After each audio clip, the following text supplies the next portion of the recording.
Hello, friends, and welcome to What Is This? The 50th episode of All-New Snap Judgements, which is actually not the 50th episode we've done, but it is the 50th episode of this branding. As always, I am Roy Rogers, and joining me today is my friend and yours, Aaron, God Emperor and CEO of the all-new 50-episode-long Snap Judgements Empire/Network, Glazer. My friend Aaron, how are you today? I have no idea. After that intro, I don't know how to feel anymore. That is definitely fair. Well, how does it feel to have been doing 50 episodes of this version of the show? Feels great. This is episode 77 overall, which means we are nearly double at having been part of Snapzone. That's pretty exciting. Well, to celebrate the fact that this is the 50th episode of this variant of Snap Judgments, there we go. That is the name of the show that we are currently producing. We have some very special guests. Aaron, who are our very special guests that are joining us today? I mean, no one's special. I mean, let's start with, we have the best deck builder in the history of the game. It's W. Hi, W.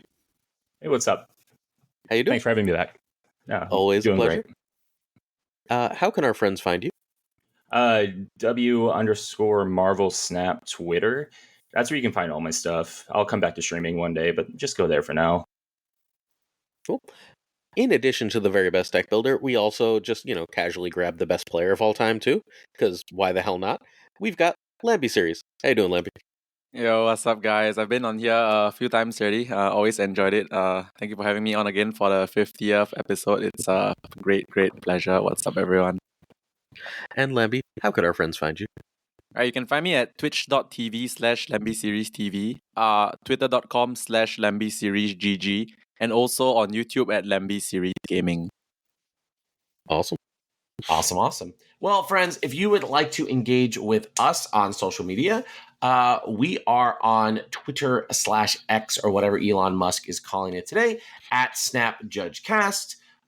This is the 50th episode that we've produced in our partnership with Marvel Snap Zone because we are so grateful to have, again, for 50 episodes have been the official podcast of Marvel Snap Zone. So go out, join their Discord, be an amazing person by joining the most amazing large Discord in all of Marvel Snap, the Marvel Snap Zone Discord. We really appreciate their support, and we appreciate you supporting them by joining their Discord. If you want, for some reason, to use the snail mail of the internet to get in touch with us, our email is snapjudgmentspodcast@gmail.com. Aaron will do his best to respond to you, but the crown jewel of the Snap Judgments Empire, our YouTube channel at Snap Judgments Pod, where each and every day, 6 days a week, because the 7th is the episode of this show, Aaron is out there producing Snap takes, telling you what is going on in Marvel Snap. Aaron, if our loyal listeners of the podcast were to become our loyal viewers of our YouTube channel, what would they find on the YouTube right now? So many Blink and Loki decks, I'm gonna cry. The meta is so much Blink and Loki right now. That's completely true. Other real quick thing, you should join or support our Patreon, which is patreon.com/snapjudgments, where you get tons and tons of value, most especially the $1 tier that allows you to join the Snap Judgments League, which is currently ongoing. It's amazing. You should join it. And of course, our Patreon is a reverse pyramid scheme where we send most of the money back out to you rather than up to our God Emperor, Aaron Glazer. So you should definitely support us on Patreon. Follow us on all these social medias to continue to allow the content like that we produce right now to you. So Aaron, what are we doing this week with our very special guests? So about almost a year ago, last October, when Elsa was the season pass card, we did the top 5 cards in Marvel Snap with Glenn Jones. You might have possibly heard of him. I think 8 months later is a good time to redo that with some players who, are probably better at Snap than Glenn Jones is. Let's just be honest here. Shots fired. Shots fired. We are going to basically take a look at I made a list of all the under consideration cards. We're going to go through them. We're going to try and make a list of the top 5 cards at each cost slot. Cool. Sounds great. All right. So, generally speaking, we'll start with 2 in a row because only one can make the list, and then we'll eliminate down from 5. So we'll start with Ant-Man and Bast. If Ant-Man or Bast were to make the list, we'll start with Lamby and work our way to W back up. Lamby, Ant-Man or Bast, which makes the list of top 5 if one had to. I think for me, it's very easily going to be Bast, right? Because firstly, Ant-Man is seen in like ongoing decks and sometimes Tribunal decks, but it's never been like a very popular choice. And also ongoing has never really been a very popular deck, right? But for Bast, it's a bit different. Like Bast defined like one particular deck, which is Bounce. Bast in the classic Bounce deck was like a snap win condition, right? So I feel like comparing these two, to me, it's a no-brainer. Bast is definitely the superior card. And also, of course, in Cerebro 3, Bast also does a bit of work. But personally, I just want to talk about like Bast in Bounce being like a defining force in the meta for a period. I mean, Bounce is like a top 10-ish deck now. Yeah. That's why W? Bast, I feel like every time she's relevant in her deck, it's super strong. Agreed. W? Yeah, so we're talking about in a vacuum or in the current meta or like overall? As now as we can. So I don't think, like, and feel free to discuss this if you guys want, but like, I don't think Snap can exist in a vacuum. Fair enough. Like, everything But that- exists in context of the other cards. Yeah, because I asked you like before this if I should be doing prep, and you said no prep, so I didn't even know the context of how I should discuss these. But I think it's also Bast. If for no other reason, then I'm just going to look at stats alone, and Bast can get upwards at times like a 1-7, 1-10. It just, there's so many ways it can just be like massive. And like Lamby said, in its deck, it becomes a win condition as a 1-drop, which is nuts. Ant-Man's a 1-5. It's not a bad card. It just doesn't beat Bast. I mean, it's a 1-6 just with the hood. It's a 1-6 just with Iron Man. And it's a 1-9 with Mysterio. Yeah, it gets pretty Right, like, nuts. On I guess like all sorts of 5 with Mysterio, but whatever. That seems good. Yeah, no, it's very strong. I guess here, I'm going to agree with everyone say Bast, but I do want to say that Ant-Man is actually a remarkably good card for being a Series 1 card that you get really early. And I think there is a decent competition here between the beginning of the alphabet. I'm like, just thinking about Ant-Man, like, I don't think, Bast to me is clearly better, but I don't think it's like a huge gap. And Ant-Man is a card that, as Lamby said, doesn't always see top tier play, but can. It is definitely a card that you need to consider. But definitely I would put Bast above it. It's seeing more play recently than it has in a while, too. It's not a bad card. We're just going against a juggernaut from the start. Mhm. Bast is Bast. Well, I mean, look, it's Ant-Man's going to fall quickly to third, because I'd assume that we're going to keep Black Knight ahead of Ant-Man. Are we putting Black Knight ahead of Bast? See, that's a better discussion, because you're talking about 2 win conditions at the 1-drop. Mhm. Current Yeah, meta. are we comparing Bast and Black Knight or just like Bast, Black Knight, and Blade? Bast and Black Knight. I mean, we'll get down to Blade quickly. Okay, Just okay. So Bast We're or not Black moving Knight. one card at a time, just to be clear. Yeah, I mean, look, if you want to start hitting a couple at a time, I'm not going to be too mad. But let's Yeah. try not to do more than 2 or 3 at a time, because otherwise we'll just get lost. Okay, so I'm gonna talk about Black Knight right now. I feel like okay, so Black Knight clearly is also an archetype defining card, right? It's literally an archetype by itself. It's the Black Knight archetype. I would say this one's kind of close for me, but okay, I'll just keep it short. I think personally, I think Bast is still the better card because Black Knight takes a lot more setup than Bast. Bast, you just draw Bast, play Bast in the deck that Bast is good in, and it usually has good targets. For Black Knight, you have to play Black Knight and then have an enabler for the Black Knight. So it feels like a more difficult card to use. Doesn't mean that the archetype is bad. It's just like it's more difficult for Black Knight to be good than for Bast to be good. That's like my pitch. Yeah, I agree with that completely. I think Bast is just such an easy setup where Black Knight in general, it just isn't, probably that deck isn't as good as current Bounce is. I know Bast is seeing a lot of play right now of the card that came out this week, and like people are really liking that alone. I don't know. I'm just not, I love Black Knight. I love that deck, but Bast at its peak has always been stronger than Black Knight at its peak when it comes to their deck archetypes. So I'm gonna go off just that alone. To me, Bast is on the narrow is a good stuff card, but in the narrow band. It's like one of the most narrow good stuff cards, as Lamby and W have said. Black Knight only goes in one deck and one set of decks, so I think that just always does put it above that. Even when Black Knight is at the top of the meta, like Bast can go in Bast decks, but can also just be in generic decks like Negative, right? Which like doesn't need Bast, but it's a great additional card that can smooth out some of its draws. And I think that makes it just a stronger card, even if I love Black Knight and enjoy playing Black Knight decks, but he doesn't just generically go in my, negative deck. Yeah, we haven't even touched on C3, which, I mean, has its place every once in a while. Well, but like, also Red Guardian, if you're playing anywhere reasonably high, is everywhere, right? And like, if you Red Guardian their Black Knight when that's their game plan, like, have a great game, right? Like, it's Snap, like, I have Prio Snap Red Guardian your Black Knight. Like, you can still beat me, right? But I'm so far ahead at that point. It's true. Yeah. Unless they Cosmo your Bast. Sure. Yeah, they're pretty different decks, because Black Knight, you probably have a higher cube rate, lower win rate, where with it's probably opposite with Bast most of the time. Yeah. Because, that's just how those decks go. So it's also kind of a preference thing, I guess, at the end of the day. But I think Bast overall just edges it out.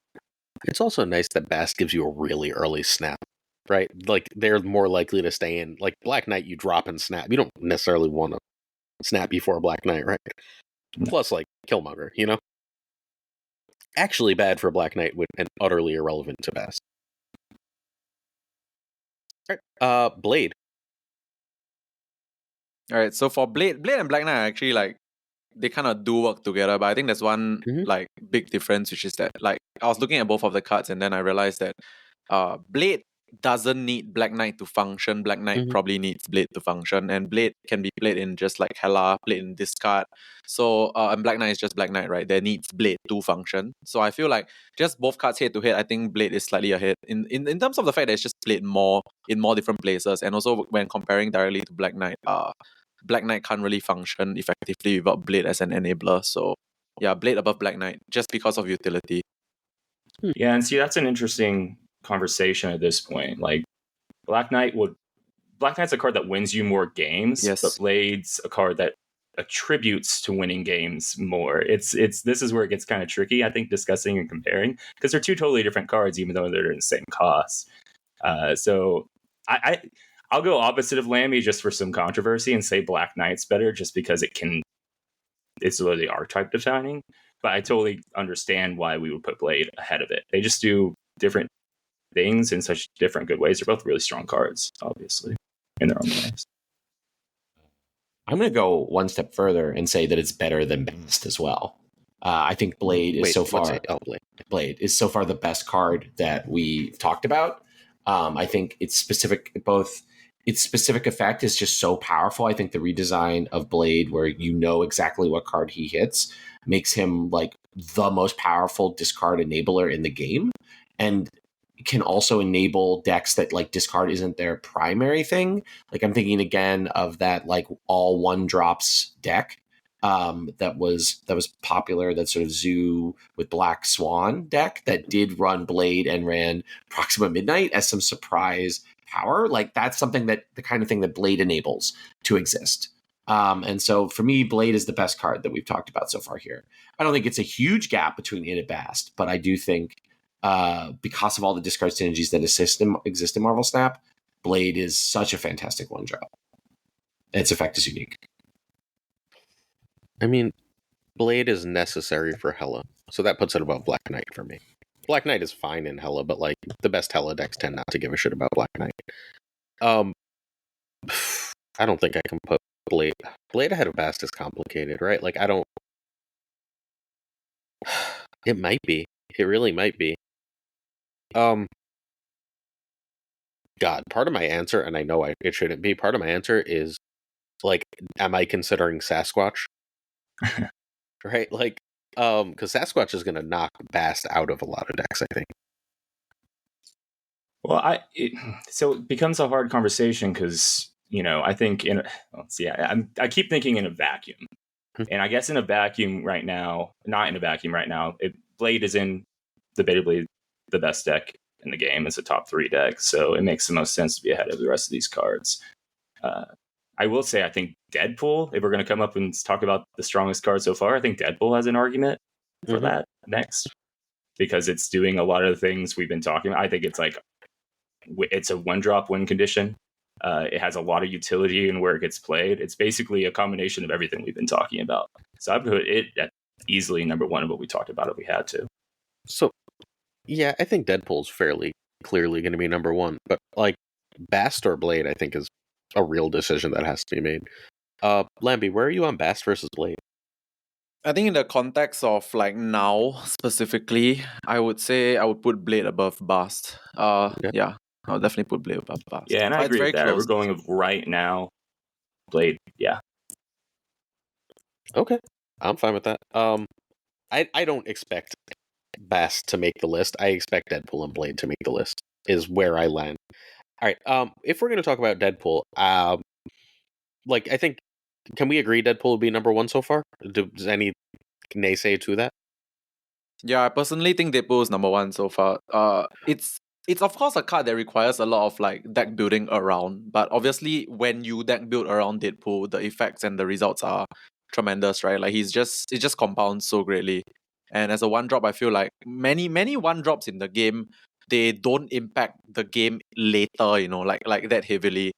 Because 1-drops are actually quite insignificant a lot of the time. But for Deadpool, it's a bit different. Deadpool is the moment you start snowballing Deadpool, it will impact the end of the game, most likely and most definitely, right? Plus, as you are destroying Deadpools, getting it bigger, you're also providing synergies and growth for your null and making your death cheaper. So this one mana win condition, as you are building towards it, you're also building towards a lot of other very very important and powerful cards. So I think Deadpool to me is clearly number 1 based off the number of cards we've discussed so far. All right, let's shake this up then. W, let's go to the very bottom of the list, because I bet you these will be 1 and 2 at least until we start talking about some more cards. X-23 or Deadpool? So going down the list through all 15, I look and I kind of pick out 3 cards as 1-drop win conditions. We've already talked about them. It's Bast, Black Knight, Deadpool. Deadpool is by far the best of them just because of what it offers to decks it goes into, with the utility and the snowball. It's everything you do with Deadpool, because of what you're building in that deck, is so strong. And it's above X-20. I think it's number 1 on this list, if I had to say. I don't want to get ahead of myself, but X-23 is obviously incredibly strong as well. It's just not as it is impactful, but not as impactful. They work together, so it's hard. But I say Deadpool. Lamby, you okay with that? Yeah. Both ahead of Blade, yes? Yes. Right. Anything to add on this point?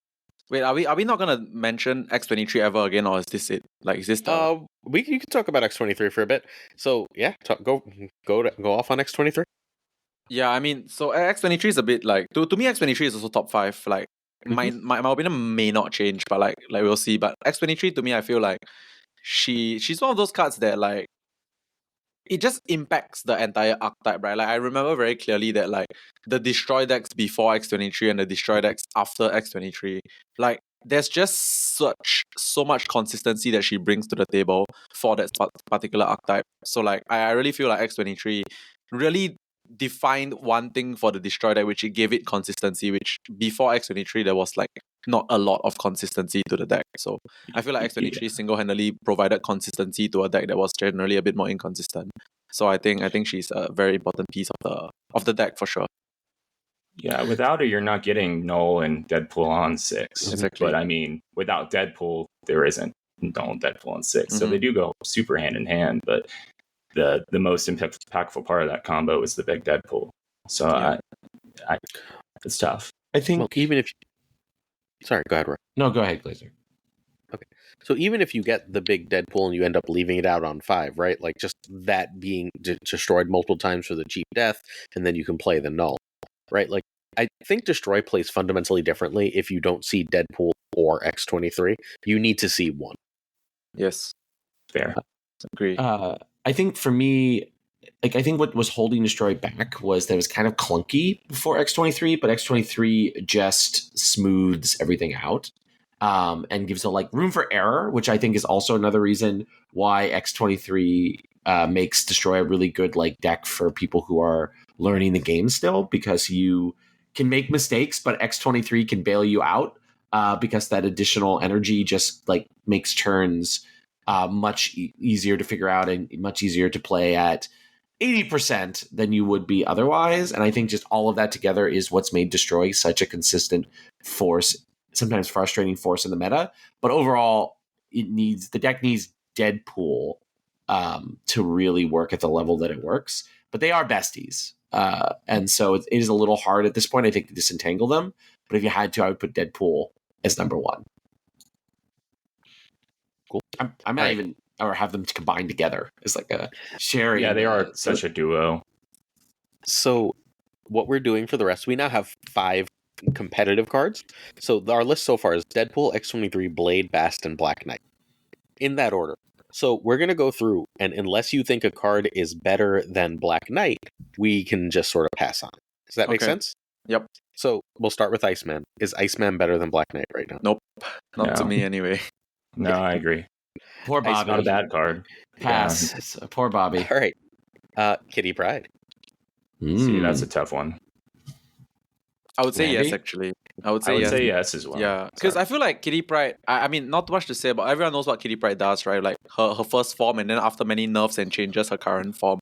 I still think that she is very integral to like the Elsa Angela strategy, which I feel like is actually generally just a more consistent deck compared to the Black Knight deck, right? So Yeah. I mean, obviously the Black Knight's deck ceiling is way higher in terms of power, but like the Kitty is such a vital piece of like the early game point strategy, like the generic early game point strategy with Angela, Elsa, and even in like decks like Loki right now, she's like part of the backup win condition with Angela, Elsa. So I feel like Kitty Pryde, and also Kitty Pryde just is generally one of those cards that lets you it abuses effects that mention like play on this card or play again, that kind of thing, like like in the bounce deck and stuff like that. So I feel like she's just a very integral part of like the generic good consistent point strategy in the early game, and I think that's why she's better than Black Knight. So how high does she go? Does she go above Bast, Blade, X23? Or Deadpool? No, I think she just goes above Black Knight. I think I agree. I said earlier, I said there was 3 win condition 1-drops on here. I also think there's like 2 pseudo win conditions, if that makes sense. And it's Kitty Pryde and another card we're getting to later. She requires a lot to become a win condition, but she's snowbally and stuff. And her utility with Angela and Elsa, like Lamby says, that creates that alone can do so much right now. It's still super strong, so I do like it ahead of Black Knight, just because I'd rather be running that. It's 3 cards instead of just the one with Black Knight, even though Black Knight obviously needs other cards as well. But I like that more. I'm not going to put it ahead of anything else so yet. I think it has to go ahead of Bast. It could, but it's just like I think Bast is about to come back. Maybe, I don't know. I'm always weary. I don't know. So Bast might come back, but Kitty is back, right? Like, fair. We know we're getting Sasquatch. We know we have Hope. We know we have Elsa and Angela, right? Like, these aren't like theoretical cards. Bishop is still a card. Like, all these things exist and are really good with Kitty. And there are certain locations that Kitty just auto wins you.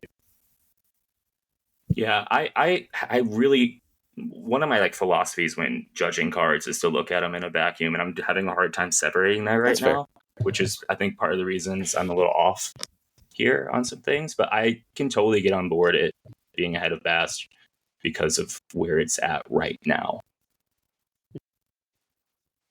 For me, definitely Kitty Pryde. For me, I would not be keeping either Black Knight or Bast on this list, because for me, there's some very heavy competitors that are going to be further down this list. I think that the snowballing 1-drops plus the 2 big utility ones that we're going to get to all deserve like real debate and discussion, and I would definitely put Kitty on here. I think she's a perennial force in the meta, and cards like Hope really just show, and the sort of rebuffed Elsa really just show how powerful access to a cheap, repeatable scaling character is, and one that kind of self-protects itself is just really necessary. So, All right, Lamby, final call, Bast or Kitty?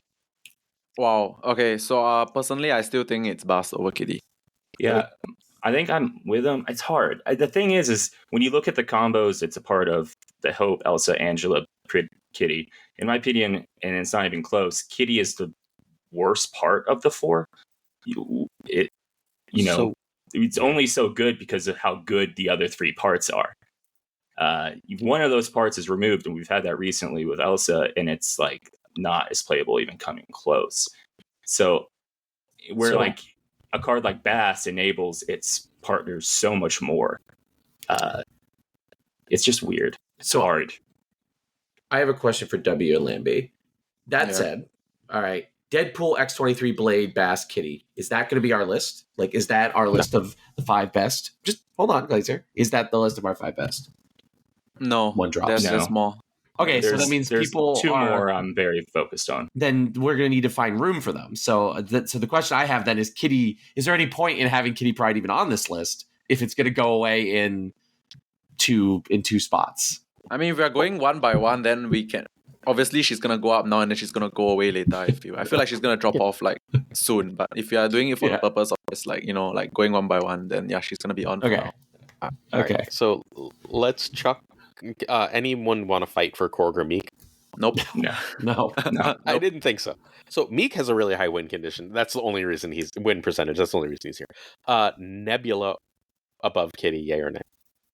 This one's difficult personally because I feel like Nebula in the lockdown or like Storm, Professor X based archetypes is so strong. Similar to further down Sunspot as well. I feel like the Nebula is like such a important turn 1 for those decks. But I guess in the context of now, I don't think those decks are very fantastic right now. Like there are many like there's obviously still Professor X decks, but those really don't really need Nebula now anyway. There are better things to do. So normally I would really give a lot of consideration to Nebula, but I think as of now, probably not so much. So I don't think she needs to make the list. Yeah, I'm gonna remove my bias because I think Nebula is possibly my favorite 1-drop in the game. Right. But I can't. There's more coming that I just think probably beats it out. So yeah. I don't want to fight out Nebula, Kitty, Bast at this point because I think all 3 of them are dead in the water. Mm-hmm. So, because the next card I think is better than Bast. Nico Minoru is one of the best utility cards in Marvel Snap, and I might have it above Blade. Where is Nico for you, Lamby? Yeah, so Nico is actually, I look at this list, right, and based on, because I've played all these cards before, obviously, Nico is my favorite card in this list. Actually, it's my favorite 1-drop, like, hands down. Because, like, I feel so personally, I'm someone that is very big on toolbox effects. Toolbox effects basically mean, like, if card effects that let you use it for multiple purposes in multiple different situations. And Nico is, like, basically 7 cards in one, or 6 cards in one, right? So, I feel like her flexibility in like buffing stats, buffing other card stats, buffing her stats, changing locations, moving stuff, duplicating whatever, destroying and draw 2. Like I literally just listed her entire like effect array, right? I think she's just so flexible in like she fits in so many decks. Like obviously she's not a core part of like certain decks right now, but I can easily give you a very strong argument to put her in any meta deck right now, and she won't be bad. Like she literally can go into any deck right now. Even though she's not the most optimal choice per se, but she can go into any meta deck right now and no one will complain because that's how flexible she actually is as a card. So I feel like Nico Minoru, like when she's good and popular, she is really good, and even when she's not very popular now, she is also very good because she can just really go into any deck and it won't be a like bad addition or replacement. So I think like her flexibility just screams volumes of her power, and I think like I always recommend people like if you want to buy like a Series 5 card that's not like a big bet or like Thanos High Evo or that kind of thing, right? Just look at Nico because like it provides you with so much flexibility for one card. So yeah, that's the pitch. Yeah, in a vacuum and in current state, she's just so strong. She's always reminded me. I was a priest player in Hearthstone. Way back when I was the priest expert for Vicious Syndicate, and she like for some reason makes me think of priest in Hearthstone. Like her just randomness, you can't predict nonsense, and it's the most priest card I think Marvel Snap's ever made in like a good way. And I her utility and flexibility, you can, like Lamby said, you can throw her anywhere, and she's probably 1 or 2 when we're done. Right? Yeah. That's what I wanted to hear. I wanted to put her in the second spot. Yeah, I'm fine with either spot. I won't argue if anyone wants to fight for her to be number 1. Look, Bounce is my favorite archetype. You're speaking my language. Roy, your favorite card, go. Yeah, I mean, Nico is my favorite card in all of Marvel Snap. I think that she is a card that is playable at the highest level by people like W and Lamby, and at the lowest level like me, and get a lot of joy out of the card. Like, I think then, and that to me speaks like volumes for the quality of a card, and that it has like a lot of interesting situations that emerge from it. And I thought I was gonna have to like defend this card to the teeth to get it on this list. So I'm really happy that it's kind of unanimously been decided. But yeah, I think she deserves to be high. I don't think she's better than Deadpool, just simply because Deadpool's kind of like obnoxiously ubiquitous. But definitely second or third place to me is where sort of I would put her. So, number 1 or number 2?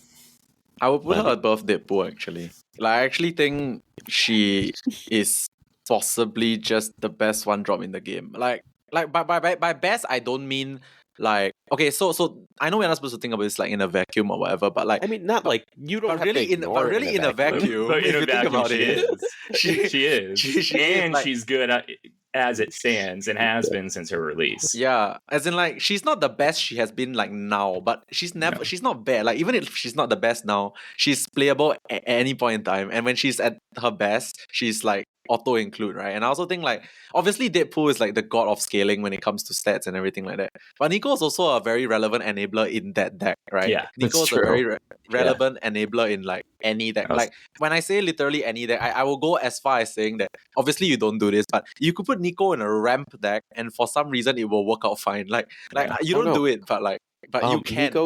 Nico is in a really good Galactus deck for a while because you could blow up Electro. Exactly. Turn Electro into you just can, you know. Nico is not like a must stay in any deck, but like if you happen to have 6,000 tokens, you buy Nico. It's very difficult to not find a deck for her. That's how crazy she is. Yeah. I mean, there's the recent list with like Mockingbird where you had Mysterio and Squirrel Girl, and like that was the best opening in the game that with that list right now. She always will have her moment. She's so relevant. She's my most played card every season. If Glazer's replacement guides for these decks could literally just have Nico, it's like you don't have a card that in this list, as long as it isn't the foundational, like you don't have Hela in a Hela deck, you just put Nico in that slot and it'll be fine. It'll be fine. Yeah. Very often it's not a bad like whatever card. Like if you really don't have something for whatever reason, like you can just look at Nico and just like, oh yeah, it kind of just works. Yeah. All right. So what are we doing with Quinjet? Because Quinjet right now is part of the best combo in the game. So are we actually calling Loki a combo?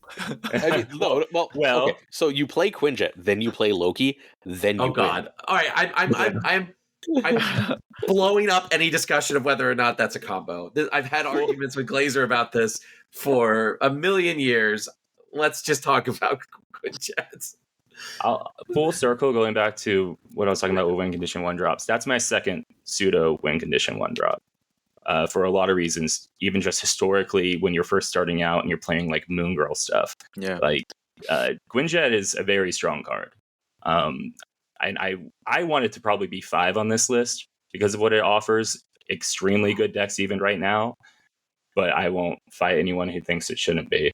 I think it's higher than X23. Yeah, I'm fine with that too. Yeah, I thought I was going to get resistance. Yeah, I think it's higher than X23. But I don't think it will be top spot for sure because I feel like, okay, so in the context of like now when it comes to Loki decks, right, and like me being the guy that plays so much Loki, I can honestly say that like Quinjet is super important to that deck, but honestly, if you slam Loki on turn 4, right, you win regardless of whether you have Quinjet out or not. But like, obviously, if you have it, you win even harder, but you don't really need it. So I No. guess my point with Quinjet is like, if you consider Quinjet as just cost reduction in decks that need cost reduction, right? Like W mentioned, the Moon Girl stuff, Devil Dino stuff. In the past, like they pair it along with like Sentinels and whatnot. It's a very strong effect because like 1 mana global cost reduction for anything that is like generated, you know, I think is super strong. And in a game with only 6 turns like Marvel Snap, like any one less mana you need to spend to do things is quite like efficient and good. So a Quinjet just enables all that with just 1 energy spend. So yeah, definitely top 5 for me. Just that I think below below Nico for sure, and I think above X23. But I'm happy I'm not getting below resistance. Deadpool. Oh, that's tough actually. I have it below Deadpool, but just barely. What put me over the top with Quinjet is how different the Noki decks feel when you have Quinjet. Oh, the Like no Quinjet- Loki deck. Yeah. Quinjet's just like a win condition in those decks. Yeah. Like you're just like, oh, I'm just playing Loki anyway. It's ridiculous. Cost reduction is probably the strongest single effect in Marvel Snap. Yes. And Agreed. is this the one card on this list that does it? Yes. Yeah. Yes. Then yeah, it can be top 3 to me. Okay, sure. I'm down. All right. So is it going above Deadpool is the big question. Oh, It's tough. actually, I think it might I be have above it below, Deadpool for but- me actually. All right. We can do it. Yeah, I'm fine with that. But it's so close. It's so close. Like they do obviously different things, right? But I think personally, I would put it above Deadpool. Okay. Yeah, I think going forward, Quinjet will always be relevant, and Deadpool won't always technically be irrelevant.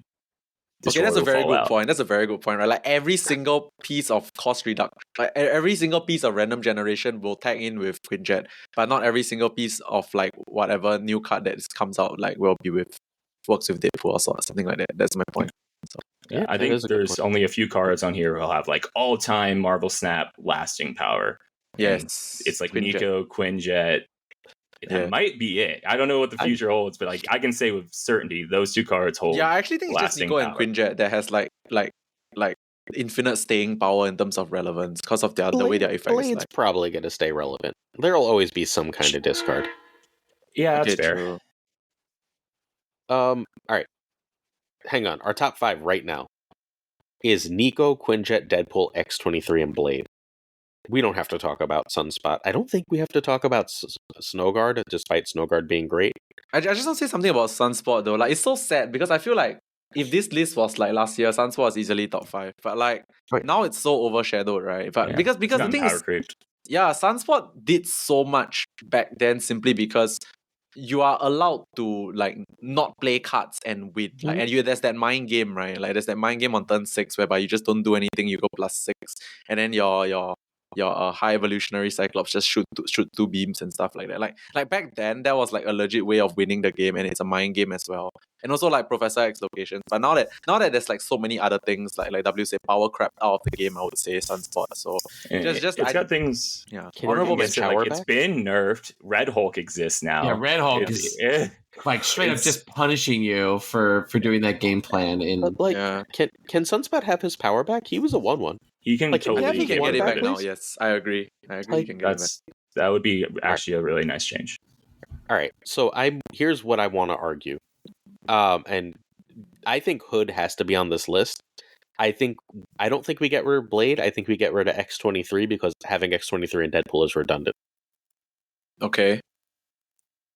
So I think we should have Hood on this list because Annihilus bounce and everything else does. Yeah, I think Hood should be on this list as well. I Personally, agree. I've always been a big fan of Hood because of Bast. Actually, like obviously, Yeah. it's like it's in tandem because I would say Hood is the easier card to use per se because of now the way the game is, right? Like you have Annihilus, you have Lady Deathstrike, which is I would say still a bit relevant, and stuff like that, and also clock decks and Cersei whatnot. coming. Yeah, It's but like got a lot of utility. yeah, the 1/6 is crazy. You know, 1/6 is just so much power. Like there's so many ways to like offset the negative power of the 1 -3 of the Hood, and like this 1/6 in bounce is just like multiples of it on the final turn is just crazy. Like the moment you bounce the hood once and get 2 1/6s, you don't really even like care about the -3 anymore because it's technically paid for in like double 1/6s, right? So I would say hood is one of my favorite 1-drops in the game, simply because like there's so many ways to like get rid of the negative power, and even if you don't, if you bounce it, it's just so much power added to your hand for such a low cost.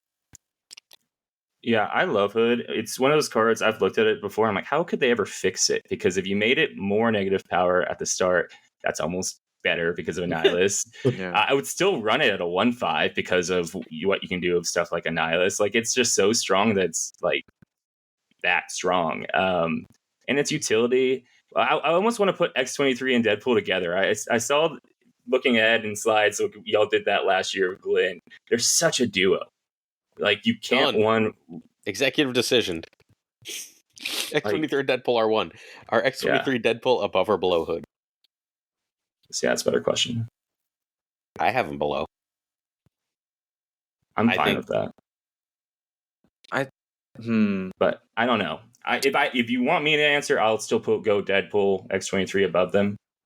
But I think X-23 Deadpool above Hood for me still though. Like I sing so much praises about Hood, right? But I feel like I'm just thinking of like when I think of this kind of things, like as we talk, I don't know how you guys like think about it for yourself, but when we talk about this kind of thing, right, I'm literally flashing gameplay scenarios through my head. Like it just flashes through my head as we speak, and like the amount of brokenness that like Deadpool and X-23 are were able to do has been flashing through my head for the last 10 minutes, and I was just like, I don't think Hood like can do that. Even though I'm Hood rarely like. snapping because of things I'm doing with Hood, but I will snap all the time because of what I'm doing with X-23 and Deadpool. Yeah, so, that's true. I think I would fight with you, but Shang-Chi just disappeared. Cam Worst posted this. I didn't even think of it. So like props to Cam Worst. No one's playing Shang anymore because Shang is like half irrelevant, which makes Destroy really good again. Yeah. Okay. So, yeah. All right. So our top 5 for 1 cost are determined. We have at number 5, Blade. At number 4, Hood. At number 3, Deadpool 23. At number 2, Quinjet. And at number 1, Nico. This is a change from last time when Kitty was number 1. X-23 was number 2.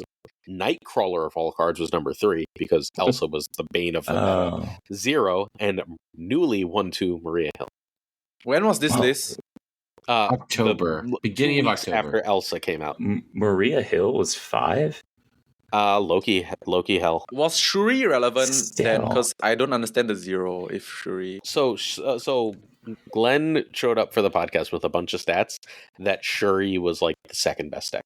Okay. It was like Lamby, Elsa, and then Shuri, and like he just kept fighting for Shuri things all episode. Then the 4 cost conversation later is going to be so confusing to me still. So I can explain it when we get there. I promise. Okay, I promise. All right let's go over to our 2 cost cards. Our 2 cost cards is a smaller list because there's just more good 1-drops. We're going to start with Angela or Armor, and I'm just going to go out on a limb. Can I just be the bad guy here and start things off with one thing first? Yeah, of course. Bro, I hate so many 2 cost cards in this game. I think most of them suck. No offense, but I think 2 cost. They made all the good 2 cost 3. Yes, and like the 2 cost cards, like a lot of them are horrible, but obviously there are a lot of very good ones as well. But yes, let's carry on. I'm sorry. Let's carry on. All right. I mean, Angela over Armor. Of course. Of course, yeah. All right. So Angela's going to be our number 1 on this list, right? All right. First, maybe not number 1 though. No, maybe not number 1. All right. I don't know about that. I want that smoke because Angela's number 1. But all right, fine. Beast over Armor. For me personally, yes, but I know there are a lot of people in this game. So on my streams, people always ask me, why wouldn't you play Armor in this deck? Like they ask me 10 times, like every new deck I made, why wouldn't you play Armor in this deck? Because like, I guess people really value protecting yourself from Shang. But okay, firstly, Shang is less relevant right now, so probably this question will be asked a lot less. It's good. But like, play around it. But like at the same time, I do think that it's not difficult to not get Shang, no offense, but I think it's not that difficult to not get Shang. So I don't think Armor, I don't rate Armor very highly, but I do rate Beast very highly because of the fact that like W and myself mentioned, I think both of you guys, Aaron and Roy would agree as well, like cost reduction, right, is like very real, and cost reduction in the bounce deck when you turn ones into zeros, this is not coding by the way, but like when you turn ones into zeros in a game with mana restrictions, that's crazy, right? So I'll definitely rank Beast over Armor. Agreed. Armor is my favorite card I hate to play. It's that's such a good take. It's so cuttable almost always, and there's only specific cases it's ever a must play. Beast has way more utility, and the cost reduction is great. Cable or Beast? For me, it's Beast. Like, to me, Same. I know Cable is like a low-key card, a mill card. I think it's more of a mill card than a low-key card. Like, there's like 1,000 cost generation cards that you can play instead of Cable, I would say. So, in low-key, I would say. But I guess Cable is relevant right now because of the mill deck, which, as much as I don't really like the deck, I think it's a relevant deck. So, I think Cable fits there, but outside of there, I don't think it's really like had a time to shine, even in like Loki specifically.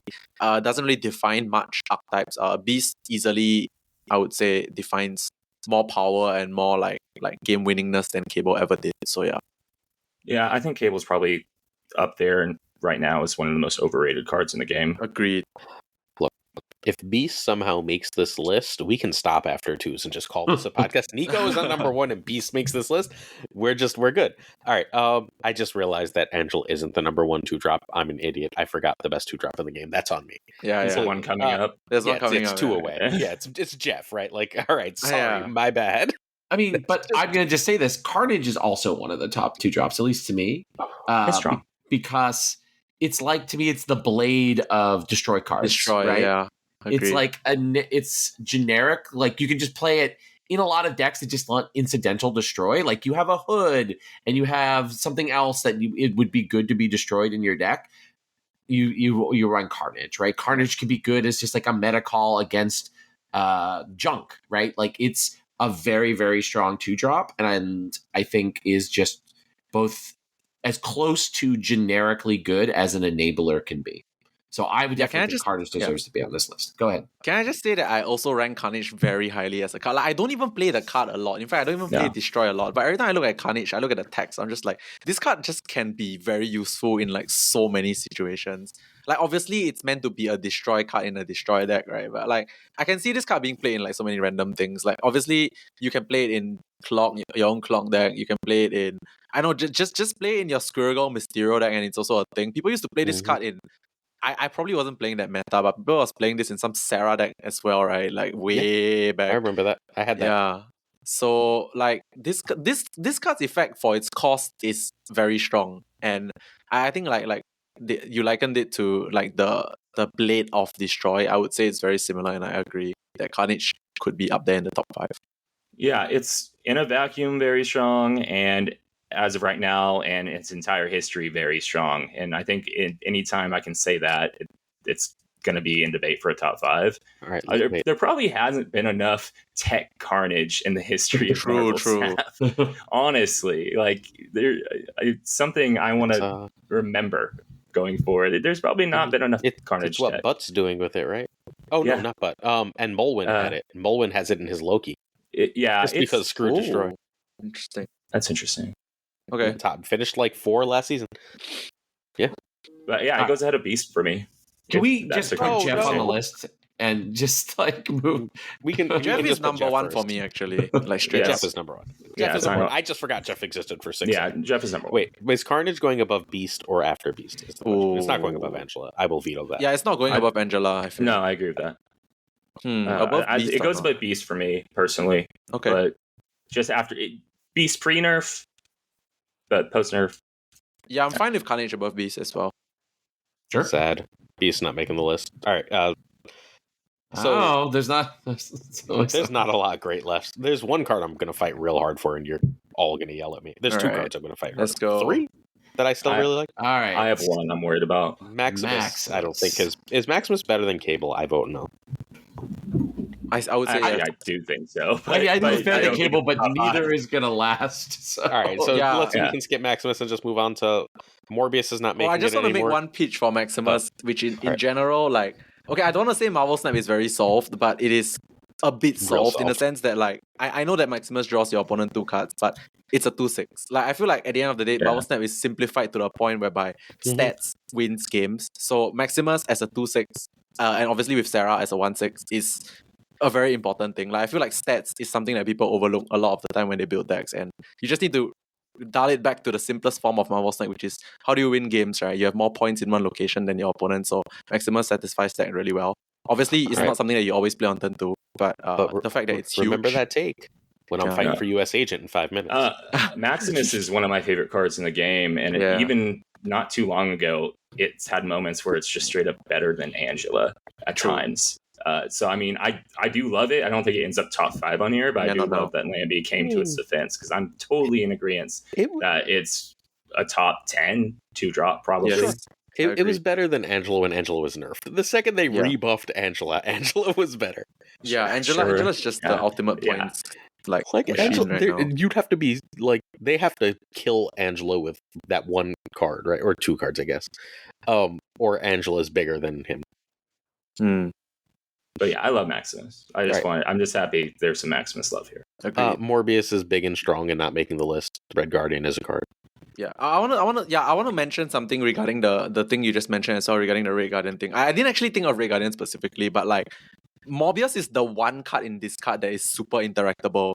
You get what I'm trying to say? Like outside, okay, so like it's the one card in this card that actually gets to be interacted with and loses you the game if it gets interacted with, like Enchantress, Rogue, or Red Guardian. So I feel like that's actually a detriment to it.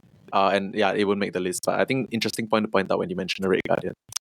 Yeah. All right, ready? Mysterio needs to be number 3 right now.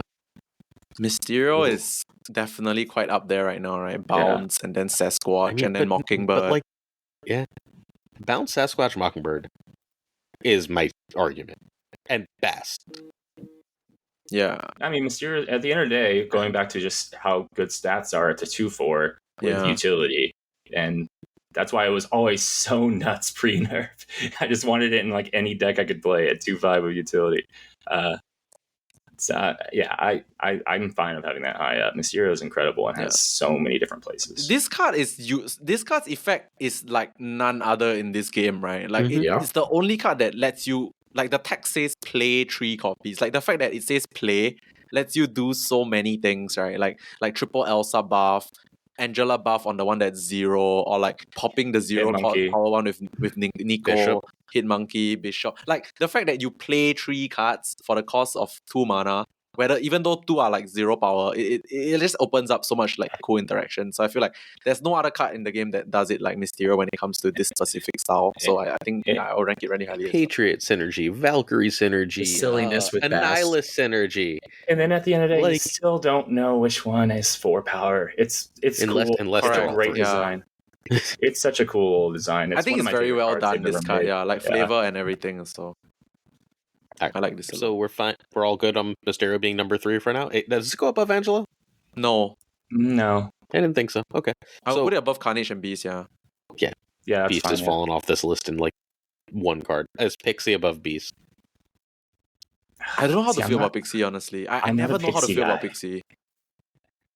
I know a lot of people go to bat for Pixie, and I understand, if we're going to talk about going back to in a win condition on this list, it technically is one of the only, I consider Angela kind of a win condition. Outside of Angela, looking down, Pixie, Quake can actually be a win condition. Same with Shadow King, but they're tech cards. Yeah, tech cards are win conditions, yeah, but true win condition by itself and what it does, Pixie's. There will be people who, if it wasn't me and Lamby, who would tell you Pixie's number 1. I'm not that person. It breaks my brain. I don't. Pixie, okay. I feel like Pixie is nice, right? But like, there's a reasonable amount of the time she does nothing, and there's a reasonable amount of the time she's actively detrimental. I just dislike it. I'm not a big negative player though either. I like having more agency. That's just not my style of play. It's fine. It's good. Is it better than Beast? No, I don't think so. Great. Then we can move on from Pixie. Roy, do you want to say anything cards about not Pixie? on this list I'd put ahead of Pixie. I don't own Pixie, so I have very little information besides playing against it. So there's one of my favorite 2-drops in the game missing from this list. What is it? Daredevil, right? You know me. No, Daredevil's up there. That's Psylocke. I wasn't even thinking Psylocke. Oh my god, yeah, Psylocke. So it's so relevant. There's even another one. Oh, which one is it? Psylocke was what I was thinking of. The other one was Medusa. Oh, Medusa is one of my favorite cards. Yo, but I'm quite surprised Psylocke's missing from this list right now. Like, I think Psylocke's she's very relevant. Psylocke should be here. I actually forgot Psylocke existed because they fucking changed her 8,000 times. I don't think she makes it, so I'm not going to react. She doesn't make it top 5, no, but like she doesn't make top 5, but she deserves top 10. She is very. I would say she deserves top 10. Like now, can you imagine you go Psylocke on 3 into Blink right now? It's just insane. Then you just play another 5 on 5. But yeah, anyway. Where were we? Blink's going to be the number 1-5, but we'll get there. Quake not going above Beast. I mean, honestly, Quake is the one card that I wish Quake people like get destroyed by card, more, but it doesn't see that much play. But I feel like Quake is such an 8-cuber card that doesn't see play. Yeah. And I don't blame people because like it doesn't really fit in many decks. Because if you don't get the right locations, like Quake doesn't do much. I feel like Quake is a strictly conquest card, right? Because conquest you get the benefit of seeing many locations versus the same opponent, so you can like abuse that for 8 cube gains in like a round or whatever. But like it's just a bit sad for me. Like I know she doesn't make top 5, but I feel like she's one of those cards that like will ultimately scam a game so hard and your opponent will never see it coming. Yeah, I know she's one of your favorite cards, Lamby, and like she is that good. That's why I called her basically a win condition earlier. The things she does to get you cubes are so understated. I think her biggest detriment is that she's so hard to put into a deck. Correct. Mm-hmm. Yeah, like she's like if Marvel Snap had no ladder and Marvel Snap is just conquest, right? To me, this is insta top 5. But like there is this ladder, so like you don't fit her in decks for ladder like versus one random opponent. So so that's the sad part. Yeah. So Ravona's got to be ahead of Beast, no? Yeah. I want to go to bat for Ravona, like being a permanent. I don't think you're gonna have to. You don't have to. I agree. Ravona is insane right now. Like the amount of things she enables. Okay, I mean like there's a lot of things that she can do, but like I'm just gonna like not talk about any of them except the fact that she can go turn 4 Professor X. That's all I want to talk about because it's the most impactful like reduction in the game right now. Here, so you don't have to make. Yeah, no. Yeah, Ravona's top. Dude, turn 4 Iron Man is also really strong. But it's really turn 4 Professor so much X. It's disgusting, right? Because what Thanos used to do was Greenstone Prof, Psylocke Prof. This is like a 12 card deck version of Greenstone Prof. Like it actually happens very often. So obviously there's a lot of things you reduce, but like Prof X. It also has one of the best hip variants. So it does. Yeah. So wait, are we putting it above Carnage? Yes. In a room with me, yes. Are we putting it above Mysterio? In a room with me, also yes, but that one I know will be more debatable. I'm not sure. I don't have a strong opinion. I'm not sure if it's above Mysterio, but it's above Carnage for me. So because what it makes me be able to do with Professor X, I put it so. If we're doing right now in a vacuum, I'm more on your team. But if we're talking right now, I actually think in a vacuum the card is even stronger than it is right now. Like it's cost reduction for 2. So the context of literally... Yeah. All right, so I'm going to put it ahead of Mysterio, and my single caveat is that changes the second Sasquatch comes out. Its cost reduction is way more specific than most, though. Okay. Is all. Mm-hmm. Sure. They massacred my boy Zabu. So this is the best. This is the best thing that we can have. Sasquatch is going to make Mysterio better. Yeah, bonkers. Sure. Yeah, it makes Mysterio bonkers. But for now, I guess Ravona ahead is fine. Yeah. Yeah. All right. Shadow King's not beating Carnage is now our number 5, so something's got to beat Carnage. I'm assuming no one wants a. I don't think SK beats Carnage though. Like it's a good tech card, but it's a very specific tech card. Yeah. Okay. Ready to yell at me? US Agent's better than US Agent's better than Carnage. US Agent right now is stellar. Like the sheer amount of like big cube wins you get with US Agent is absurd. It's a 211. I guess my only counter to it is that if it becomes an actual problem, it has a lot of counterplay. Yeah. It's a 211 though. Right? Like its stats win games in Marvel Snap. And we like our argument is big number win. Like, if you can figure out decks to play this not on curve, and that's not terribly difficult because it's 11 power if you play it late. It's not like you're trying to figure out how to play like a cheap tech card. Who was it? Oh, Tanjo. Just pulled Shang-Chi from his Loki deck. It was like, I'll just run US Agent. I mean, you're not wrong in the sense that this is okay. So even if it's like because now it's -4, right? Even if it's like a 2/7, it's still good. Right? It's nice line, yeah. It's a 2/7. It's better than Maximus because I'll it can just say destroy your completely opponent's frank. 2 cards. I'm only skeptical on this card because like I haven't had like a huge amount of time playing this particular card. But like and maybe I that's can where see, I'm at too, yeah. Yeah, I can see it being good just because it drops the power of one thing. You know, like. Well, Iron I don't Man. know, man. I don't think I've ever played a deck with it, and then anytime it's played against me, I just shrug it off. So that's kind of where my opinion comes from. So I play low curve shit, so it never hurts me. But like when I play it, I'm always like, oh my god. Yeah. Did this just win a lane that like would have destroyed me to even try and compete in? Like your opponent will do something like reasonably big 4-drop, right? Into reasonably big 5-drop. And you're just like they're like 10-ish power, and you're like, those are both 6s, and now I can compete. Actually, honestly, I'm not even gonna try and fight you on this one because I feel like a lot of it is due to like me like not playing this card a lot. But I can honestly say that like I guess at the worst case it's literally just a 2/3, and it's not a bad thing to have a 2/3 with like ongoing upside on your board. You know, so sure. Yeah, I won't fight you for the same reasons. I know there's a lot of people with your opinion as well. If I can, like, you're both gonna get spammed with US Agent decks. Just be mentally prepared for me to That's fine. DMing you random US Agent Okay. decks. Well, I know the decks that are popular with it. I just never, whenever they're played against me, I've just never felt too upset by them. Yeah, I mean, there's definitely decks that don't care about it, which maybe puts Carnage ahead of it.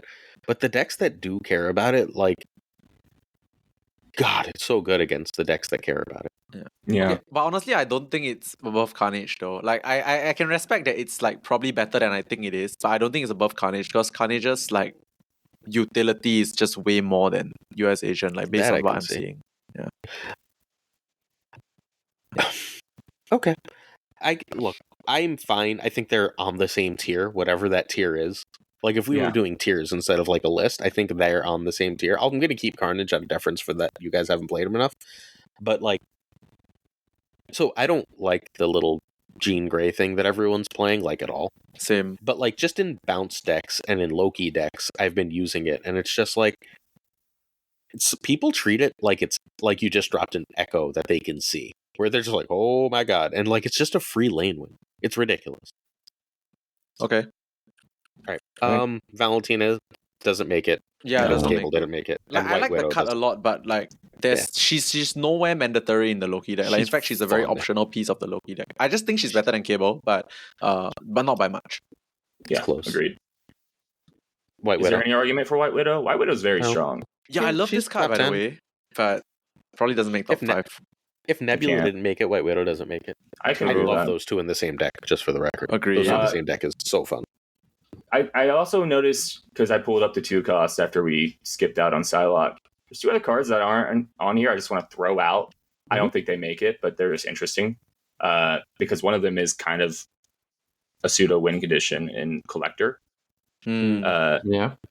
And then the other one is another Lamby favorite. There's no Silk on this list. True. I love Silk, but Silk only has 1 deck right now. Yeah. I mean, honestly, Silk, even in the Angela Points move deck, is a cuttable thing. But, like, if you know what to do with her, she actually wins a lot of games. But, you know. I played a lot of Silk. I just wanted to throw them out there. Yeah. Get their love. Mm-hmm. So I think what might have killed Silk more than anything for me is just Nocturne. True. Yeah, Nocturne's so good. It's the easier card to play and the less scary, dangerous thing, even though it's 1 cost higher. But yeah. All right. So last time we did this, it was Mobius at 5, Silk at 4, Angela at 3, Jeff at 2, and the utterly broken Elsa Bloodstone at 1. Of course. No. 2 of those cards now cost 3, but do the same thing, more or less. I guess Elsa was double nerfed. All right. Our current 5 is Number 5, Carnage. Number 4, Mysterio. Number 3, Ravonna. Number 2, Angela. And number 1, Jeff. I'm And I cool think with that's that. a really I strong really like list. that. I really like Yeah. our top 5s so Mhm. far. Mm-hmm. All right, we are And on to. Oops, I We need have to a go to the actual million right cards list. to discuss here. So Yeah, so we're Oh. gonna I think we have we're to gonna go do fast for threes this one, fast. right? Yeah, There's we're so gonna many go cards. threes fast. Yeah, because we the gotta threes is speed up absurd. some. Yeah, all right. So threes. All right. Bishop's not making it. So can Coulson or Zemo make it? Zemo, I think Coulson can and make it, Zemo right? don't make it as well. The top 5. I They think, don't. I think there's a chance Zemo does. I'm gonna throw Zemo on as our bottom card for now, If and then we Zemo can. is the 5th best 3-cost spot, the 3-cost has a problem. Yes, agreed. I Damn, think there's ooh, so many better there's things some to do, Fire man. take. All right. So Bishop, no love for Bishop- Mill here from you two. Bishop, Brood, Yeah. and Cerebro aren't making it. Are we all okay with that? God, Bro, Brood Cerebro's and not making it on any of my lists in Cerebro's my not life anyway. making it because I'm not a Cerebro player, but like it is a win condition, and as I've stated, I've respected those. Yeah. Brood is also. Are we Cool. just gonna discount it that quickly?